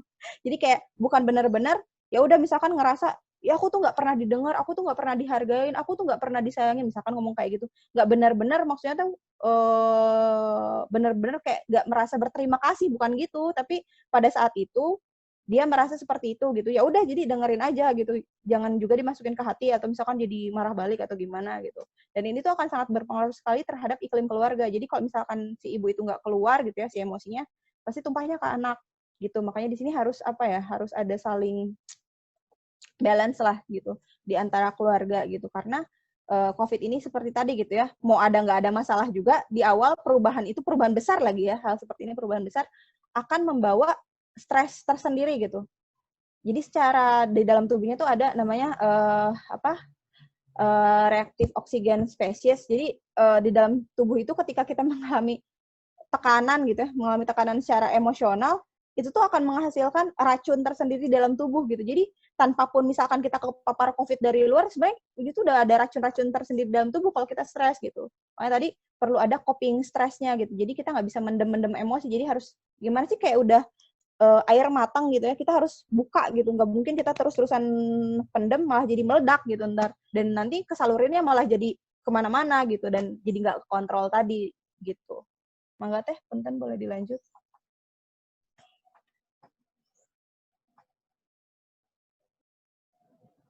Ya, jadi di sini ada pergeseran peran ya dari orang tua yang tadinya menjadi partner dari guru di sekolah menjadi pemeran yang lebih utama. Mungkin awalnya tuh presentasinya 80-20 lah, 80 guru gitu ya, dan 20% orang tua. Di sini bergeser gitu ya. Justru mungkin ya kalau guru nggak mungkin kurang dari 30% lah, pasti besar juga ya perannya karena segala macam gitu ya. Dan di sini orang tua pun memiliki peran yang jadi jauh lebih besar dari sebelumnya gitu. Yang awalnya menjadi ya partner paling ngerjain PR kayak gitu-gitu ya. Dan ditanya lagi misalkan kalau ada anak yang ngerti. Tapi alhamdulillah sih kayaknya di sini ibu-ibu bapak-bapaknya luar biasa ini sekali, kolaboratif sekali dengan guru-gurunya, Masya Allah. Ya, jadi bergeser gitu di sini memiliki peran yang ya tadi harus sedikit banyaknya menyempatkan diri dan membuka diri untuk belajar gitu, belajar untuk mengajar gitu. Karena sebetulnya apalagi seorang ibu gitu ya, kalau di dalam Islam tuh kan ada dibilang sebetulnya tugas utama pengajaran justru ada di ibu gitu kan, ummahatul madrasatul ula gitu. Jadi kayak ibu itu adalah madrasah utamanya dari seorang anak sebetulnya. Jadi sebetulnya guru itu hanya misalnya fasilitator dari tugas yang harusnya itu jadi tugas utamanya orang tua, karena secara sunatullahnya kodratnya sebetulnya anak itu akan lebih banyak meniru dari orang tuanya khususnya pada saat kecil gitu. Jadi anak itu akan betul-betul meniru apa yang dilakukan oleh orang tuanya. Misalkan nih ada orang tua kayak ngeluh gitu, anak saya kok hobinya bentak-bentak gitu, anak saya kok hobinya marah-marah mulu gitu. Jangan-jangan yang dia lihat contohnya tuh orang tuanya gitu. Tanpa kita sadari, gelagat kita pun akan sangat mirip dengan orang tua kita gitu, tanpa kita sadari mau nggak mau gitu. Karena yang kita lihat contohnya itu orang tua gitu. Akan beda misalkan pun, makanya kita harus berhati-hati misalkan kita menitipkan anak di pengasuh. Kita harus betul-betul lihat nih pengasuhnya kayak gimana. Jangan sampai pengasuhnya tukang bohong, ntar anak kita jadi tukang bohong padahal sekeluarga kita jujur semua. Terus kita mikir, nih anak kok tukang ngibul ya sama orang tua ya, nyontoh dari siapa gitu kan, taunya dari pengasuhnya gitu kan, karena katanya misalkan nih nanya gitu kita, si Ade udah dikasih makan belum? Udah tadi banyak gitu, padahal masih adanya nggak makan gitu, padahal si anak itu jadi ngikutin gitu, ngikutin pengasuhnya karena dia merasa diasuh dan merasa diayomi itu justru sama pengasuhnya misalkan gitu. Jangan sampai seperti itu gitu, karena jadi sangat apa ya, miris gitu dan menjadi fase yang sangat penting dalam pembentukan karakter justru. Jadi di sini peran orang tua tuh sangat berat sebetulnya, bukan hanya sebagai fasilitator dalam pengetahuan saja, tapi juga dari segi akhlaknya gitu, dari segi perilakunya gitu, dari segi anaknya itu pola pikirnya seperti apa, prinsip hidup dia ke depannya seperti apa, memang itu harus ditanamkan oleh orang tua gitu. Makanya kalau misalkan kalau kita misalnya kalau Bapak Ibu yang misalkan Muslim atau misalkan di sini ada dari agama lain gitu ya, menanamkan pemahaman kita, kedekatan kita terhadap Tuhan tuh memang dari rumah justru gitu. Dan hal-hal yang prinsipal kayak misalkan kita ingin menanamkan berbaik budi sama orang lain, misalkan kita harus saling berbagi, misalkan kita harus hormat kepada yang lebih tua gitu. Itu justru kita harus menjadi role model gitu bagi anak kita. Dan di sini dengan semakin intensifnya ya, walaupun misalkan pembelajaran masih berlanjut gitu ya, daring, tapi role model dia jadi nggak ada yang lain-lain lagi, cuma orang tua aja gitu, dan orang-orang yang ada di rumah. Makanya kita harus betul-betul menjalankan peran yang ekstra double gitu ya, ekstra double dalam segala macam hal gitu. Jangan sampai justru kita merasa anak kita kurang baik karena dia melihat dari kita gitu. Jangan sampai seperti itu. Jadi kayak apa ya namanya tuh, ya anak tuh akan meniru gitu apa yang kita lakukan seperti itu. Dan diharapkannya tuh ya mungkin ya salah satu hikmah yang bisa saya ambil gitu ya dari kondisi COVID seperti ini, kedekatan kita sebagai seorang keluarga itu menjadi lebih erat.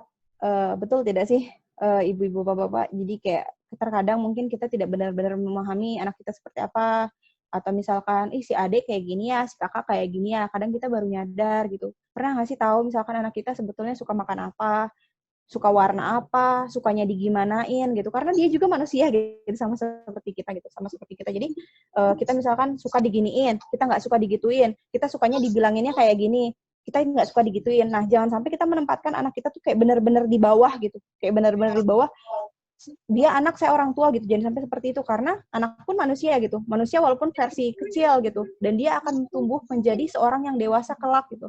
Dia pun akan menjadi orang tua dari anaknya kelak, dia pun akan menjadi suami dari istrinya kelak, istri dari suaminya kelak, dan dia pun bisa menjadi seseorang yang besar gitu di kehidupannya dia nanti. Dan itu dibentuk oleh kita sekarang gitu, dan itu menjadi amanah kita sekarang. Kita nggak pernah tahu amal apa yang akan menyelamatkan kita, jangan-jangan justru dari anak kita gitu, justru dari amal jariah kita terhadap anak kita gitu. Karena ya sedekah terbaik itu justru ya ketika misalkan seorang ayah gitu terhadap keluarganya gitu, sedekah terbaik kita tuh justru kita terhadap orang yang terdekat gitu. Dan ini misalkan anak kita yang akan kita bentuk menjadi seorang gitu. Dan ini tuh manusia juga sama seperti kita. Jadi kita jangan sampai mengabaikan anak dan apa ya namanya tuh, tidak berpikir kalau kita harus memperlakukannya sebagai manusia juga, dalam artian dengan proporsi yang sama gitu ya, dengan posisi yang sama. Kita sama-sama individu loh, kita sama-sama subjek yang sama-sama memiliki berbagai macam kompleksitas ini gitu, keinginan, motivasi, psikis dan segala macamnya gitu. Dan ya terkadang mungkin kita masih objektif gitu, jadi mikirnya oh iya anak, yang penting gue udah kasih makan, udah gue kasih ini, gue udah kasih ini gitu. Tapi kita kadang luput gitu untuk memperhatikan bagaimana sebetulnya perasaan dia gitu. Karena kita pun sebagai seorang individu ingin dihargai, betul tidak sih? Kita pun sebagai seorang individu ingin dihargai, dan saya jamin ketika kita menghargai anak kita akan sangat lebih menghargai kita gitu. walaupun ya sebetulnya kan dalam kalau misalkan dalam Islam itu parenting Islam kan ada beberapa fase. Kalau misalkan 7 tahun pertama perlakuan sebagai raja, 7 tahun kedua perlakuan sebagai tawanan perang, dalam artian udah ngasih tanggung jawab gitu, maksudnya dalam artian harus kita kasih tanggung jawab gitu maksudnya di sini. Kemudian 7 tahun berikutnya atau 14 tahun ke atas gitu atau 15 tahun ke atas kita jadikan sebagai sahabat gitu ya. Nah, di sini tetap gitu kita harus memandang dia sebagai seorang manusia walaupun manusia kecil gitu, manusia kecil yang dia tuh punya masa depan dan kita yang membentuk masa depan dia dalam artian tanda kutip ya, walaupun segala sesuatunya memang gimana Allah gitu ya pada akhirnya, cuma ya kita memiliki tanggung jawab yang besar untuk membentuk dia bagaimana ke depannya, dan kita nggak pernah tahu nih anak kita akan jadi apa ke depannya. Apakah justru pemimpin negara ini justru berasal dari rahim kita nggak pernah tahu. Apakah tokoh yang akan mengubah negara ini misalkan ya berasal dari rahim kita nggak pernah tahu gitu. Dan ketika misalkan kita melahirkan seorang anak gitu ya, itu akan menjadi sebuah bibit untuk melahirkan generasi lagi gitu. Dan ketika kita betul-betul menjaga amanah kita sebagai orang tua terhadap anak ini, ketika dia nanti dewasa akan menjadi seseorang yang luar biasa, terbayang gitu bagaimana kebaikan yang akan kita tuai, jangankan di akhirat gitu, di dunia pun pasti akan terasa. Seperti maka tugas sebagai orang tua ini bukanlah tugas yang sepele gitu ya, bukan sekedar ya udah gitu ya, mohon maaf hubungan suami istri terus jadi anak ya udah gitu ya, yang penting mah dikasih makan gitu. Dan bukan kucing ya, kucing aja harus kita grooming gitu ya, harus kita bersihin, harus kita iniin kukunya atau gimana gitu kan ya. Kita juga lebih enak misalkan lihat kucing tuh, misalkan kalau yang suka kucing ya, lihat kucing tuh bersih gitu-gitu kan. Apalagi anak gitu ya, nggak cukup sekedar ya udah asal gue udah kasih jajan atau ya udah asal udah gue kasih makan udah kelar gitu. Main HP sana, yang penting PR udah beres. Nggak gitu. Karena kita nggak tahu nih sebetulnya Allah tuh pengen dia tuh jadi apa ke depannya. Jadi kita apa ya namanya? Betul-betul harus apa ya, berusaha memahami nih anak sebetulnya mau jadi apa gitu, mau gimana gitu, dan kita ya harus berusaha untuk mengakomodasi gitu apapun versi terbaik yang nantinya Allah tuh pengen amanahin ke anak ini gitu, karena nggak satu daun pun jatuh kalau misalkan itu bukan kehendak Allah dan bukan apa ya namanya, bukan takdir nggak sengaja gitu ya. Kita punya anak seperti itu juga gitu, pasti ada hikmah di balik itu dan pasti itu tuh amanah yang besar banget gitu. Dan setiap anak tuh unik, setiap anak tuh spesial, setiap anak tuh punya kelebihannya masing-masing. Jadi jangan sampai kita menghancurkannya karena perilaku kita dan karena ketidakpahaman kita terhadap anak kita. Mungkin demikian yang bisa saya sampaikan. Mbak Sari boleh ditampilkan ada video terakhir ya kalau tidak salah yang sebelum materinya ditutup. Masih ada 10 menit lagi, insya Allah mudah-mudahan cukup.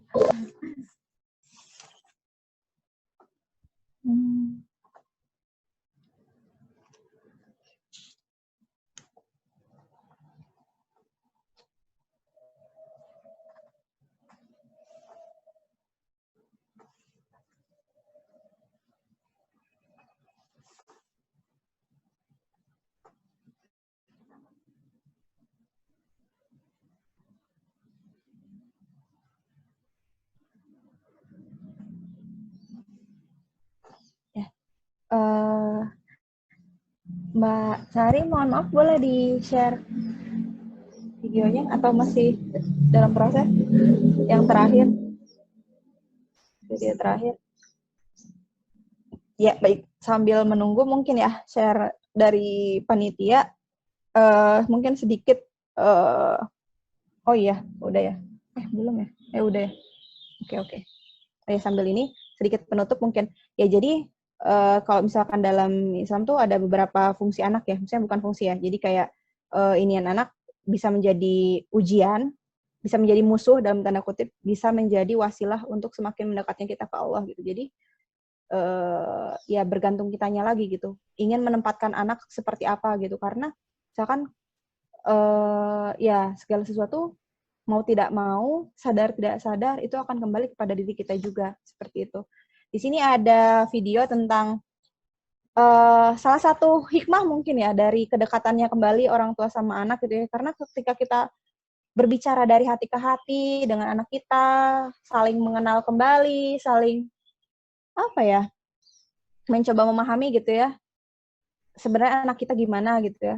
Mungkin kita kayak nggak sadar atau mungkin kadang kita nggak belum merasa gitu, misalkan anak saya tuh sayang nggak ya sama saya atau gimana gitu ya. Kadang kita ngerasa mungkin ya sama pasangan aja gitu kayak saya disayang apa enggak ya kayak gitu-gitu. Tapi di sini ketika digali gitu ya lebih dalam lagi, nggak mungkin lah nggak ada anak yang nggak sayang sama orang tuanya seperti anak orang tua nggak mungkin nggak sayang sama orang tua, walaupun ya katanya kalau kasih orang tua tuh sepanjang hayat gitu ya, tapi kalau anak kasih sayang anak tuh sepanjang jalan doang gitu ya. Tapi sebetulnya nggak akan ada anak yang nggak sayang gitu sama orang tuanya sebagaimanapun gitu ya. Mangga Teh boleh disetel.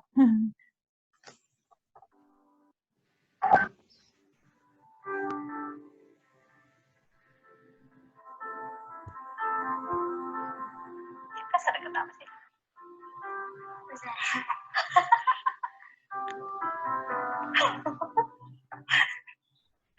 Kayak keju gitu.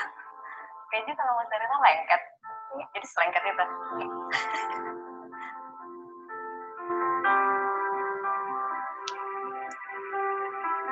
Ayah, apa yang bikin ayah bangga sama aku? Yang bikin bapak bangga dengan Farel. Bunda, apa yang bikin Bunda bangga sama Lun? Pertanyaannya kayak gini-gini sih. Apa yang bikin ayah bangga dengan Maira? Dari mulai kelas 1 sampai sekarang nih, kamu teringat terus itu yang bikin ayah bangga. Semuanya. Dari kecil lalu nggak pernah nyusahin. Dari kecil lalu selalu tahu apa yang lo mau dan bisa selalu cerita-cerita sama bunda. So proud of you. Karena kita sudah udah pintar, sudah dewasa, sudah bisa memilah mana yang baik dan benar. Jadi Pak Ayahmu dari kuliah sampai kerja sekarang, Mama Papa terima kasih. Kami sudah memberi yang terbaik buat keluarga.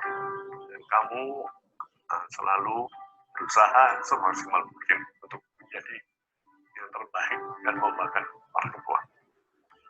Cukup memperhatikan mama dan papa dan adik kamu.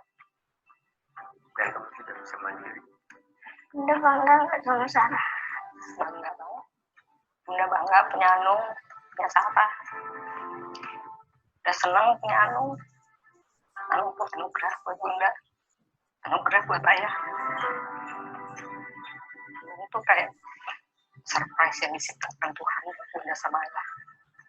Udah sayang banget sama Ayah.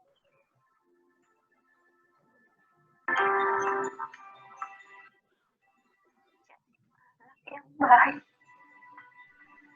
penyayang, anak yang rajin.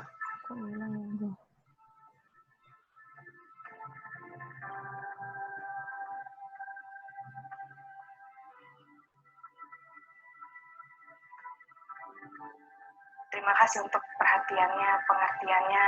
Kalau aku pulang malam, jadi nggak bisa kasih perhatian lebih ke papa. Kalau papa misal sakit, terus Sarah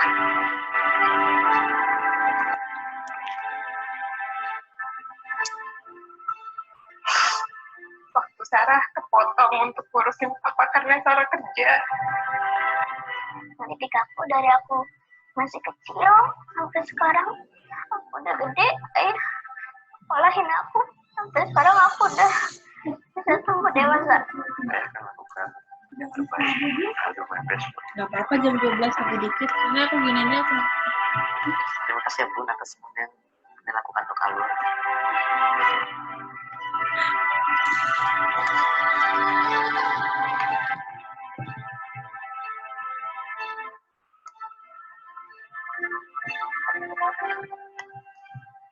Makasih ya.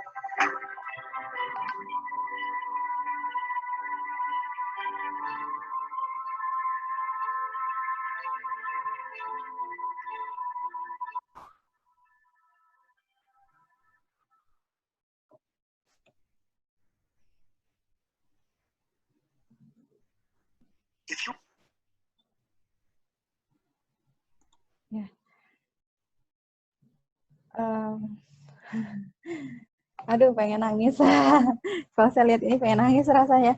Jadi kayak mungkin kalau dibalikin lagi gitu ya ke ayah bunda di sini, ibu-ibu sekalian,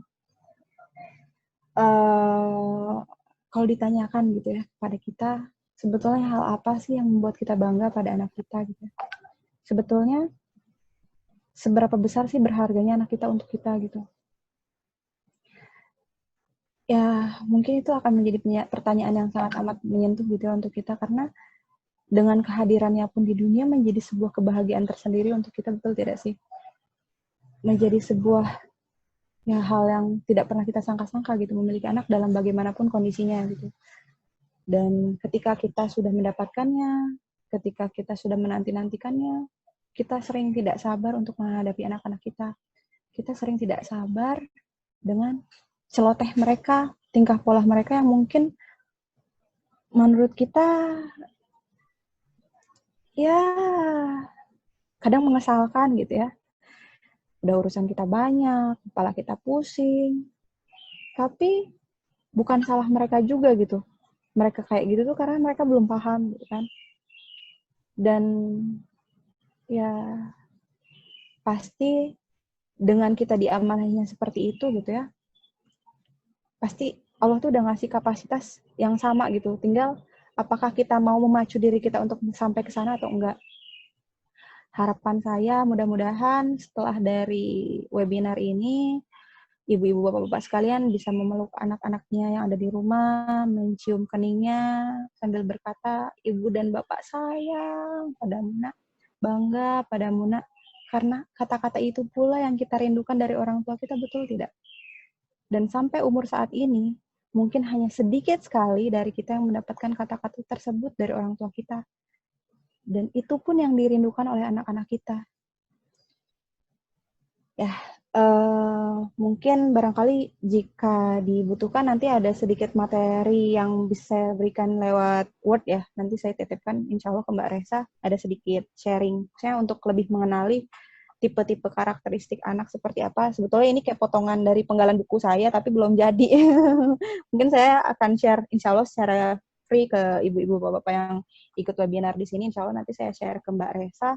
Sebetulnya itu materi pranikah sih, tapi ya maksudnya saya itu insya Allah bakal bermanfaat juga. Ada sedikit ilmu parentingnya di belakang. Jadi ya insya Allah nanti materinya saya share ke Mbak Resa. Mungkin nanti bisa diteruskan ke ibu bapak-bapak sekalian yang ada di forum ini. Mungkin cukup sekian dari saya. Mohon maaf atas segala kehilafan dan kesalahan. Saya berterima kasih sekali dan bangga dengan ibu-ibu bapak-bapak di sini karena masih sangat ingin belajar gitu. Sangat-sangat apa ya namanya tuh ingin menjadi orang tua yang terbaik untuk anak-anaknya, dan tidak banyak orang tua yang seperti itu, dan saya bangga dan saya bahagia sekali bisa bersilaturahim dengan ibu-ibu bapak-bapak yang ada di sini. Terima kasih. Wassalamualaikum warahmatullahi wabarakatuh. Saya kembalikan ke Mbak Resa sebagai moderator. Makasih banyak Kak Zahra tadi atas ilmunya. Mungkin kita langsung aja Mohon maaf kali Mbak, ya. jaringan sayanya mungkin ya agak kurang. Halo? Suaranya. Kurang kedengeran ya? Ya, terima kasih Kak Zahra atas materinya yang diberikan. Ini untuk 30 menit selanjutnya kita buka untuk sesi tanya jawab ya. Boleh dari pihak orang tua ataupun pihak guru-guru yang mau bertanya kepada Kak Zahra. Dipersilakan, bisa di on kameranya atau mau via chat juga boleh.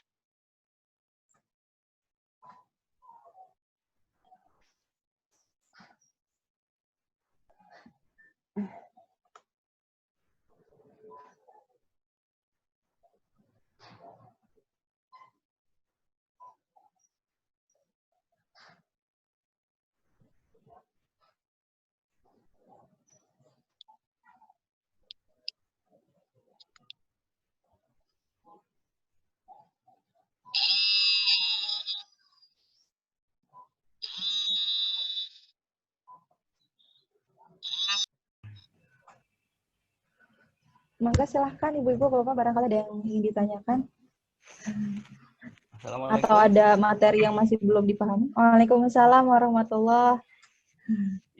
Izin sharing. Silahkan Pak. Kak Zara ya atau Mbak Zara? Miss Zara. Oh mangga Pak. Iya, mangga Pak. Oke, assalamualaikum silakan. Bapak Ibu semuanya, selamat siang, salam sejahtera buat semua.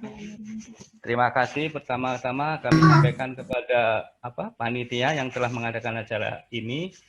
Alhamdulillah ini bagus sekali acara ini. Paling tidak bisa memberikan satu gambaran dan motivasi kepada kita bahwa kita nggak boleh kalah dengan kondisi ini. Artinya kita semua itu tidak akan pernah tahu kapan kondisi COVID ini berakhir. Tapi semangat kita untuk belajar harus tetap terus ditingkatkan. Kita harus tidak boleh patah semangat. Jadi itu yang pertama, harapan saya. Yang kedua, momen-momen seperti ini mungkin bisa diregularikan. Mungkin bisa sebulan kah, 2 bulan, 3 bulan. Artinya untuk mengisi kekosongan dan saling bertukar ide, pikiran itu boleh rutin dilakukan. Tapi harapan saya sih COVID tidak selesai ya. Insya Allah mungkin minggu depan lah atau bulan depan kita bisa normal kembali. Akan tetapi kita masih menunggu segala kemungkinan. Oke, itu aja yang ingin saya sampaikan. Yang kedua, mengenai film tadi atau video tadi itu good motivation for us as parents ya, untuk memberikan spirit kita. Kalau bisa tadi saya dan Pak Jamar kayaknya udah ngechat ya, agar bisa di-sharing lah ke kita lah. Paling enggak ketika kita lagi kondisinya kurang baik, dengan melihat kondisi ini kita akan tumbuh semangat lagi kepada melihat anak-anak kita lah. Terkadang kan anak kita suka bikin kita kesel kan, tapi dengan melihat video tadi paling tidak bisa nambah semangat kita. Kira-kira demikian dulu Mbak Sarah. Terima kasih. Assalamualaikum warahmatullahi wabarakatuh. Waalaikumsalam warahmatullahi wabarakatuh. Masya Allah. Waalaikumsalam warahmatullahi wabarakatuh. Terima kasih banyak untuk Pak Arif untuk sharingnya, luar biasa sekali. Kayak saya tertegun kayak betul-betul tersentuh ya. Memang betul sekali ya, kita tidak ingin kondisi ini selalu berlarut-larut.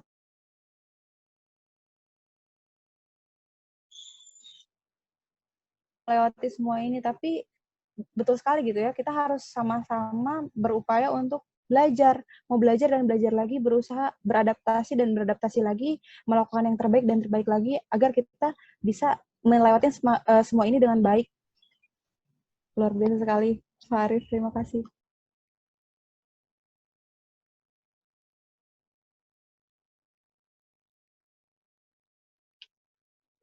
Oh iya, baik, di sini ada pertanyaan yang sangat bagus sekali.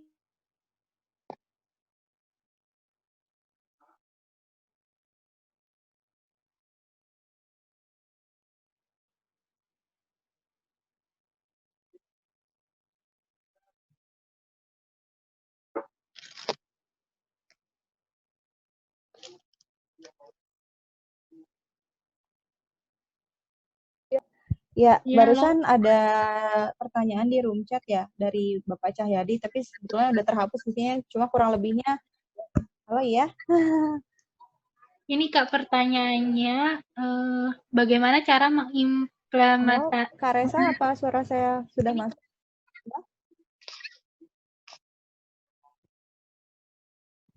Ya, halo, masuk nggak ya Kak suaranya? Halo? Kak Zara, kalau suara saya ya suara masuk nggak ya, Kak? Iya, masuk, Kak. Aduh, saya kayaknya sinyalnya agak kurang bagus nih, putus-putus. Aman kok Teh, aman. Mungkin sinyal dari tempat Kak Zara kayaknya agak sedikit gangguan ya, jadi putus-putus.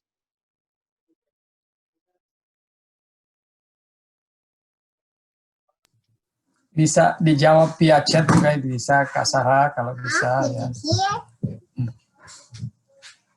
Kayak kelihatan nggak? Halo Kak.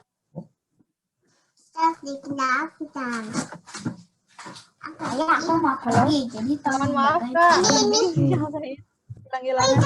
Apa ya, masuk suara saya? Tapi tadi suara Kak Resa agak putus-putus. Sekarang kayaknya bagus ya. Gimana Kak? Apakah sudah terdengar jelas Kak suaranya? Alhamdulillah. Sekarang udah jelas Kak. Jelas banget. Oh, udah. Iya, ini Kak, pertanyaan Alhamdulillah udah. dari salah satu guru kita sama Kak Cahyadi ini bertanya bagaimana cara mengimplementasikan motivasi agar optimalisasi peran dan pengendalian emosi orang tua berdampak positif. Lalu metode apa yang harus diterapkan? Seperti itu. Baik, Kak, Masya Allah kurang ini lebih pertanyaannya pertanyaannya. luar biasa sekali. Kak Cahyadi ini juga ya, tentor juga ya? Iya, betul. Oh, Masya Allah. Keren. Ya, sebetulnya ini pertanyaannya luar biasa berat ya. Soalnya mengenai praktik gitu. Karena seperti yang kita tahu ya, kadang teori itu gampang, tapi kalau prakteknya, wah luar biasa perjuangannya gitu ya. Kayak misalkan kita tahu, misalkan untuk yang muslim, sholat tuh wajib bla bla bla bla, terus manfaat misalkan sholat tahajud gini-gini. Tapi untuk ngelakuinnya tuh kayak susah gitu ya. Apalagi ini dalam pengendalian emosi itu lebih, aduh luar biasa sekali, menjadi PR yang sangat berat juga gitu ya. Nah di sini sebetulnya kalau untuk metode ada beberapa hal yang bisa saya tawarkan. Ini teoritis tapi masih tetap teoritis sih, karena kan untuk implementasi balik lagi ya tiap orang mungkin beda-beda. Karena kalau misalkan secara psikologis nih, ya mungkin trauma dia masa kecil, terus trauma dia di kehidupan sendiri pun itu akan sangat berpengaruh sekali terhadap kestabilan emosinya dia. Makanya kan kesehatan mental itu menjadi PR juga ya di Indonesia, karena belum banyak juga orang yang aware gitu terhadap hal itu. Jadi pengelolaan emosi ini sangat bergantung sekali dengan kesehatan mental setiap orang yang memang sangat berbeda-beda. Jadi untuk kadar keberhasilan dari lagi-lagi sebetulnya kalaupun saya berbicara metode, ini teori juga sebetulnya ya, dan yang dapat mengimplementasikannya masing-masing di sini ya ibu-ibu, bapak-bapak, dan juga kakak-kakak sekalian gitu ya. Nah, untuk hal yang bisa kita lakukan gitu ya, salah satunya itu mengenali emosi diri kita terlebih dahulu gitu, mengenali diri kita terlebih dahulu. Karena kenapa gitu ya, harus mulai dari diri sendiri gitu ya. Kalau misalkan di sini ada fansnya Agim juga nggak ya? Kalau kata Agim, mulai dari diri sendiri, mulai dari hal yang terkecil, dan mulai dari saat ini. Jadi kenapa sih harus mulai dari diri sendiri dulu? Karena tadi ketika kita emosinya aja udah nggak stabil, mau ada apa enggak stimulus dari luar, kita udah goyang gitu. Apalagi ada stimulus dari luar, makin gitu kan, makin goyang gitu. Makanya kita pertama kali yang harus kita lakukan adalah mengenali emosi diri kita sendiri dulu. Apakah masih ada beban-beban batin yang kita simpan? Apakah kita masih bermasalah dengan pengelolaan emosional? Apakah kita sudah beres dengan hal itu? Sebetulnya sebelum menikah harusnya ini menjadi PR yang diselesaikan terlebih dahulu. Cuma kan mungkin dulu kayak ilmu parenting, pendekatan pranikah kayak gitu belum barak ya. Kayak sekarang, alhamdulillah sekarang kita lebih mudah untuk mengakses informasi, jadi lebih gampang untuk mendapatkan hal itu. Nah, jadi kita harus tahu dulu nih, apakah kita punya PR di dalam diri kita sendiri atau belum, gitu. Jadi kayak misalkan kita masih punya inner child. Inner child tuh apa? Jadi kayak luka-luka masa kecil kita tuh masih ada. Misalkan kita taunya, ya orang tua aku tuh galak, gini, dari dulu tuh aku tuh diginiin, nggak ada yang sayang sama aku, misalkan kayak gitu. Nggak ada orang yang ngertiin aku. Ya mau gimana pun tuh anak berusaha buat menyenangkan hati kita, ya jatuhnya salah lagi gitu. Misalkan nih, misalkan ya hal sederhana contohnya seperti ini. Anak kita berantakin dapur. Wah, semuanya pokoknya putih sama tepung. Dia tuh pengen bikinin cilok buat kita. Menurut misalkan di sini Mbak Resa, itu baik atau enggak?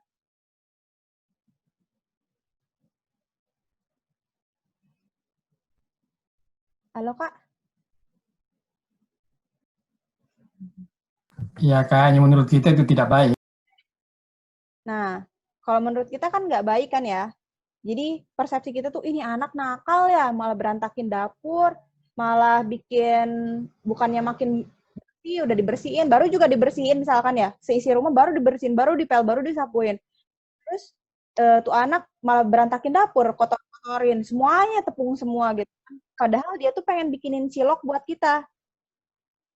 Jadi dari persepsi si anak, dia tuh pengen melakukan yang terbaik untuk kita gitu. Dia tuh pengen ngasih sesuatu buat kita, pengen gimana ya cara nunjukin sayang aku ke mama gitu. Ya udah aku pengen bikinin mama cilok misalkan gitu. Itu anak udah berusaha gitu ya dengan sekuat tenaganya dia tuh bikin cilok yang menurut dia tuh itu tuh versi terbaiknya dia. Itu tuh menurut dia udah enak, udah bagus, tapi dia tuh bikin berantakan seisi dapur gitu ya.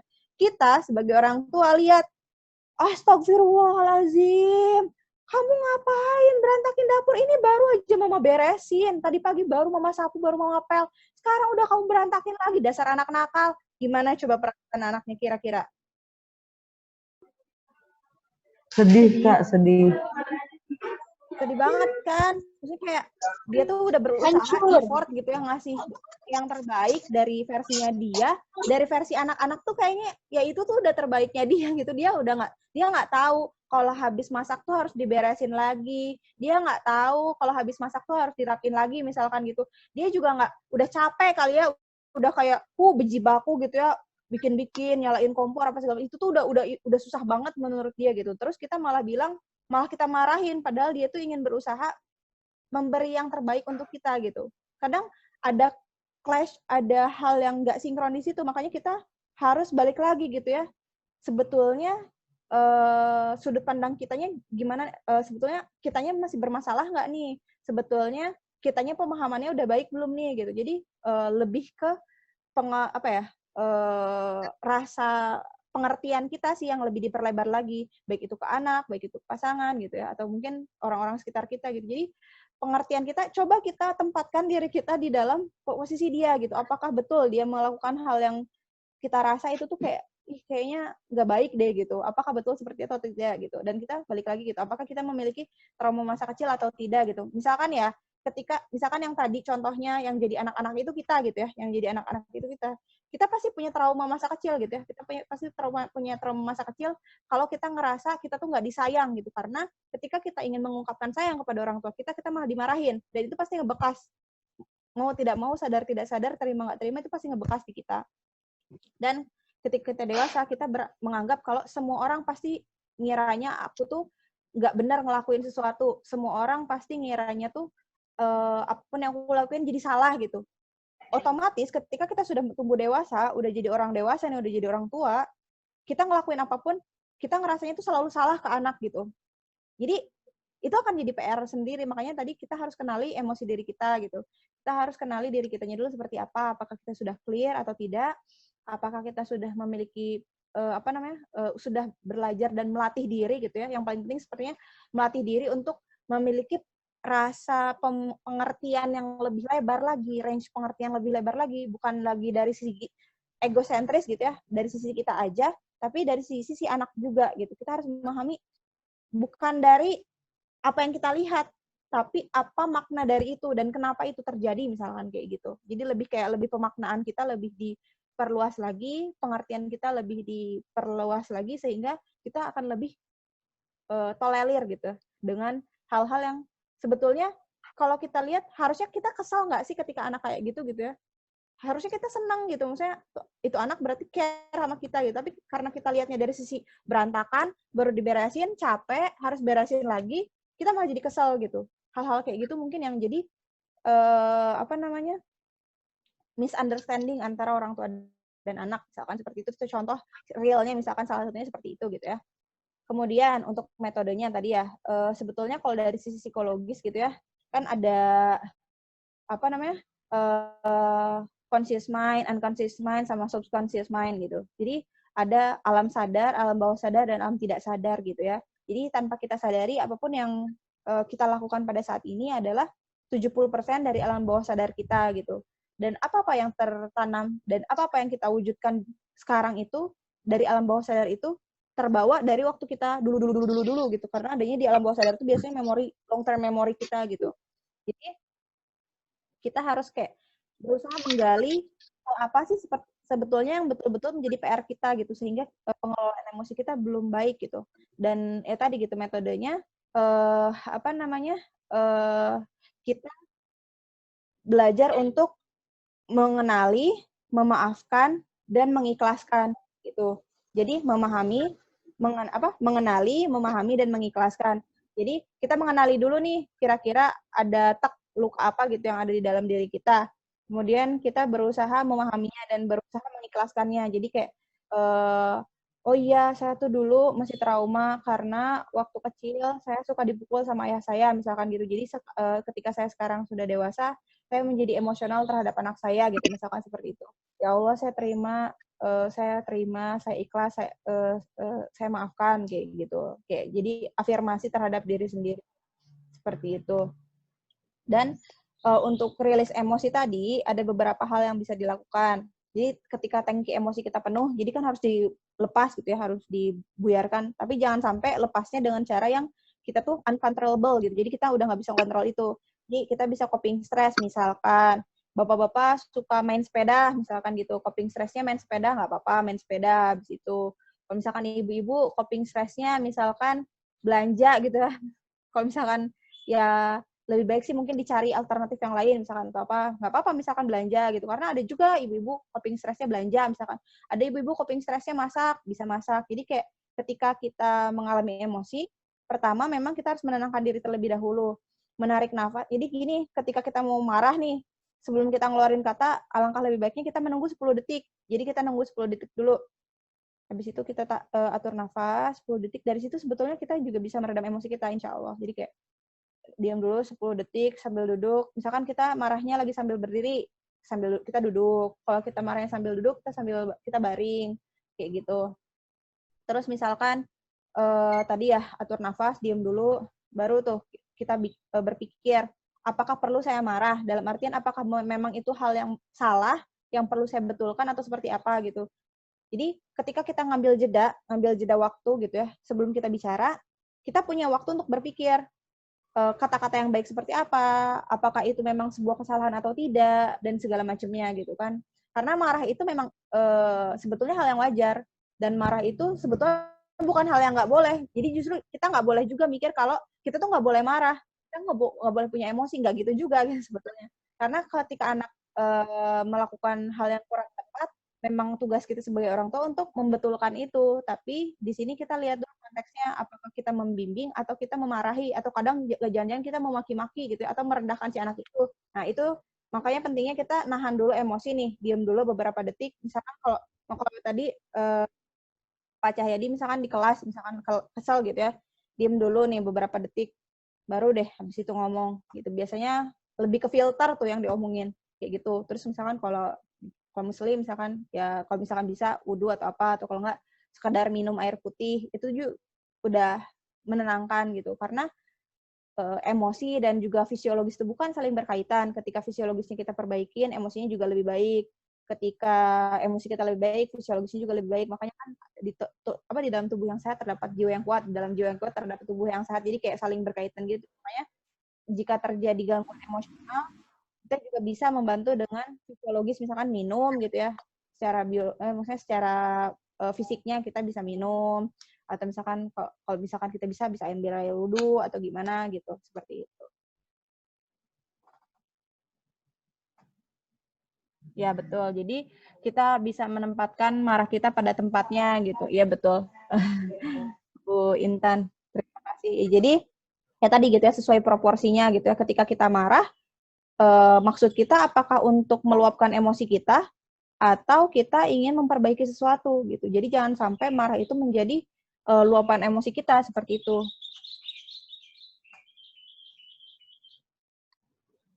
Oh iya, untuk contohnya tadi yang ada 3 ya, yang memaafkan, mengikhlaskan, mengenali, memahami, mengikhlaskan. Jadi konkretnya misalkan seperti apa? Misalkan gini, mengenali. Jadi kita lebih berusaha cari tahu nih kira-kira hal apa sih yang ada ganjel di dalam diri kita. Ada kita perlu kayak berkontemplasi terhadap diri kita gitu, kayak introspeksi. Kira-kira apa sih yang kita rasain? Misalkan saya orangnya kurang pede gitu ya. Kenapa saya kurang pede? Kenapa saya gini? Terus gali lagi gitu ya. Oh, saya kurang pede misalkan karena teman-teman saya suka verbal abuse sama saya misalkan gitu. Nah, terus kita kenali lagi apakah betul mereka betul-betul verbal abuse, atau jangan-jangan ada tipe orang yang memang memberikan motivasi itu secara negatif gitu. Jadi ada orang yang memberikan kata-kata negatif itu justru ingin memacu kita untuk melawan kata-kata itu sehingga kita menjadi lebih baik. Ada orang yang seperti itu. Jadi kita lebih belajar untuk mengenali segala macamnya, mengenali si emosi kitanya mengenali penyebab dari luka batin kita kenapa, mengenali pencetusnya siapa atau pencetusnya apa. Kemudian lebih mengenali mengapa hal itu terjadi misalkan, apakah betul seperti itu atau tidak. Kemudian memahami sebetulnya harus tidak sih saya seperti itu, misalkan tidak pede tadi, harus nggak sih saya tidak pede, harus tidak sih saya membenci orang itu, harus tidak sih saya kesal terhadap hal itu, lalu sebetulnya alasan kenapa dia seperti itu kenapa gitu. Jadi dengan memahami tadi, kita menjadi lebih memiliki toleransi yang tinggi, kemudian mengikhlaskan. Kan kadang kita ngerasa, kenapa itu harus terjadi terhadap saya misalkan gitu. Ya udah terjadi juga, ya udah ikhlasin aja gitu. Lagian kalau kita nggak mengalami hal itu, kita nggak akan jadi diri kita sekarang. Jadi itu tuh kayak udah sepaket lengkap yang menyempurnakan kita, seperti itu. Ya. Silakan barangkali ada yang ingin ditanyakan kembali untuk Pak Cahyadi, bagaimana, apakah sudah menjawab pertanyaannya atau ada hal yang ingin dikonfirmasikan kembali?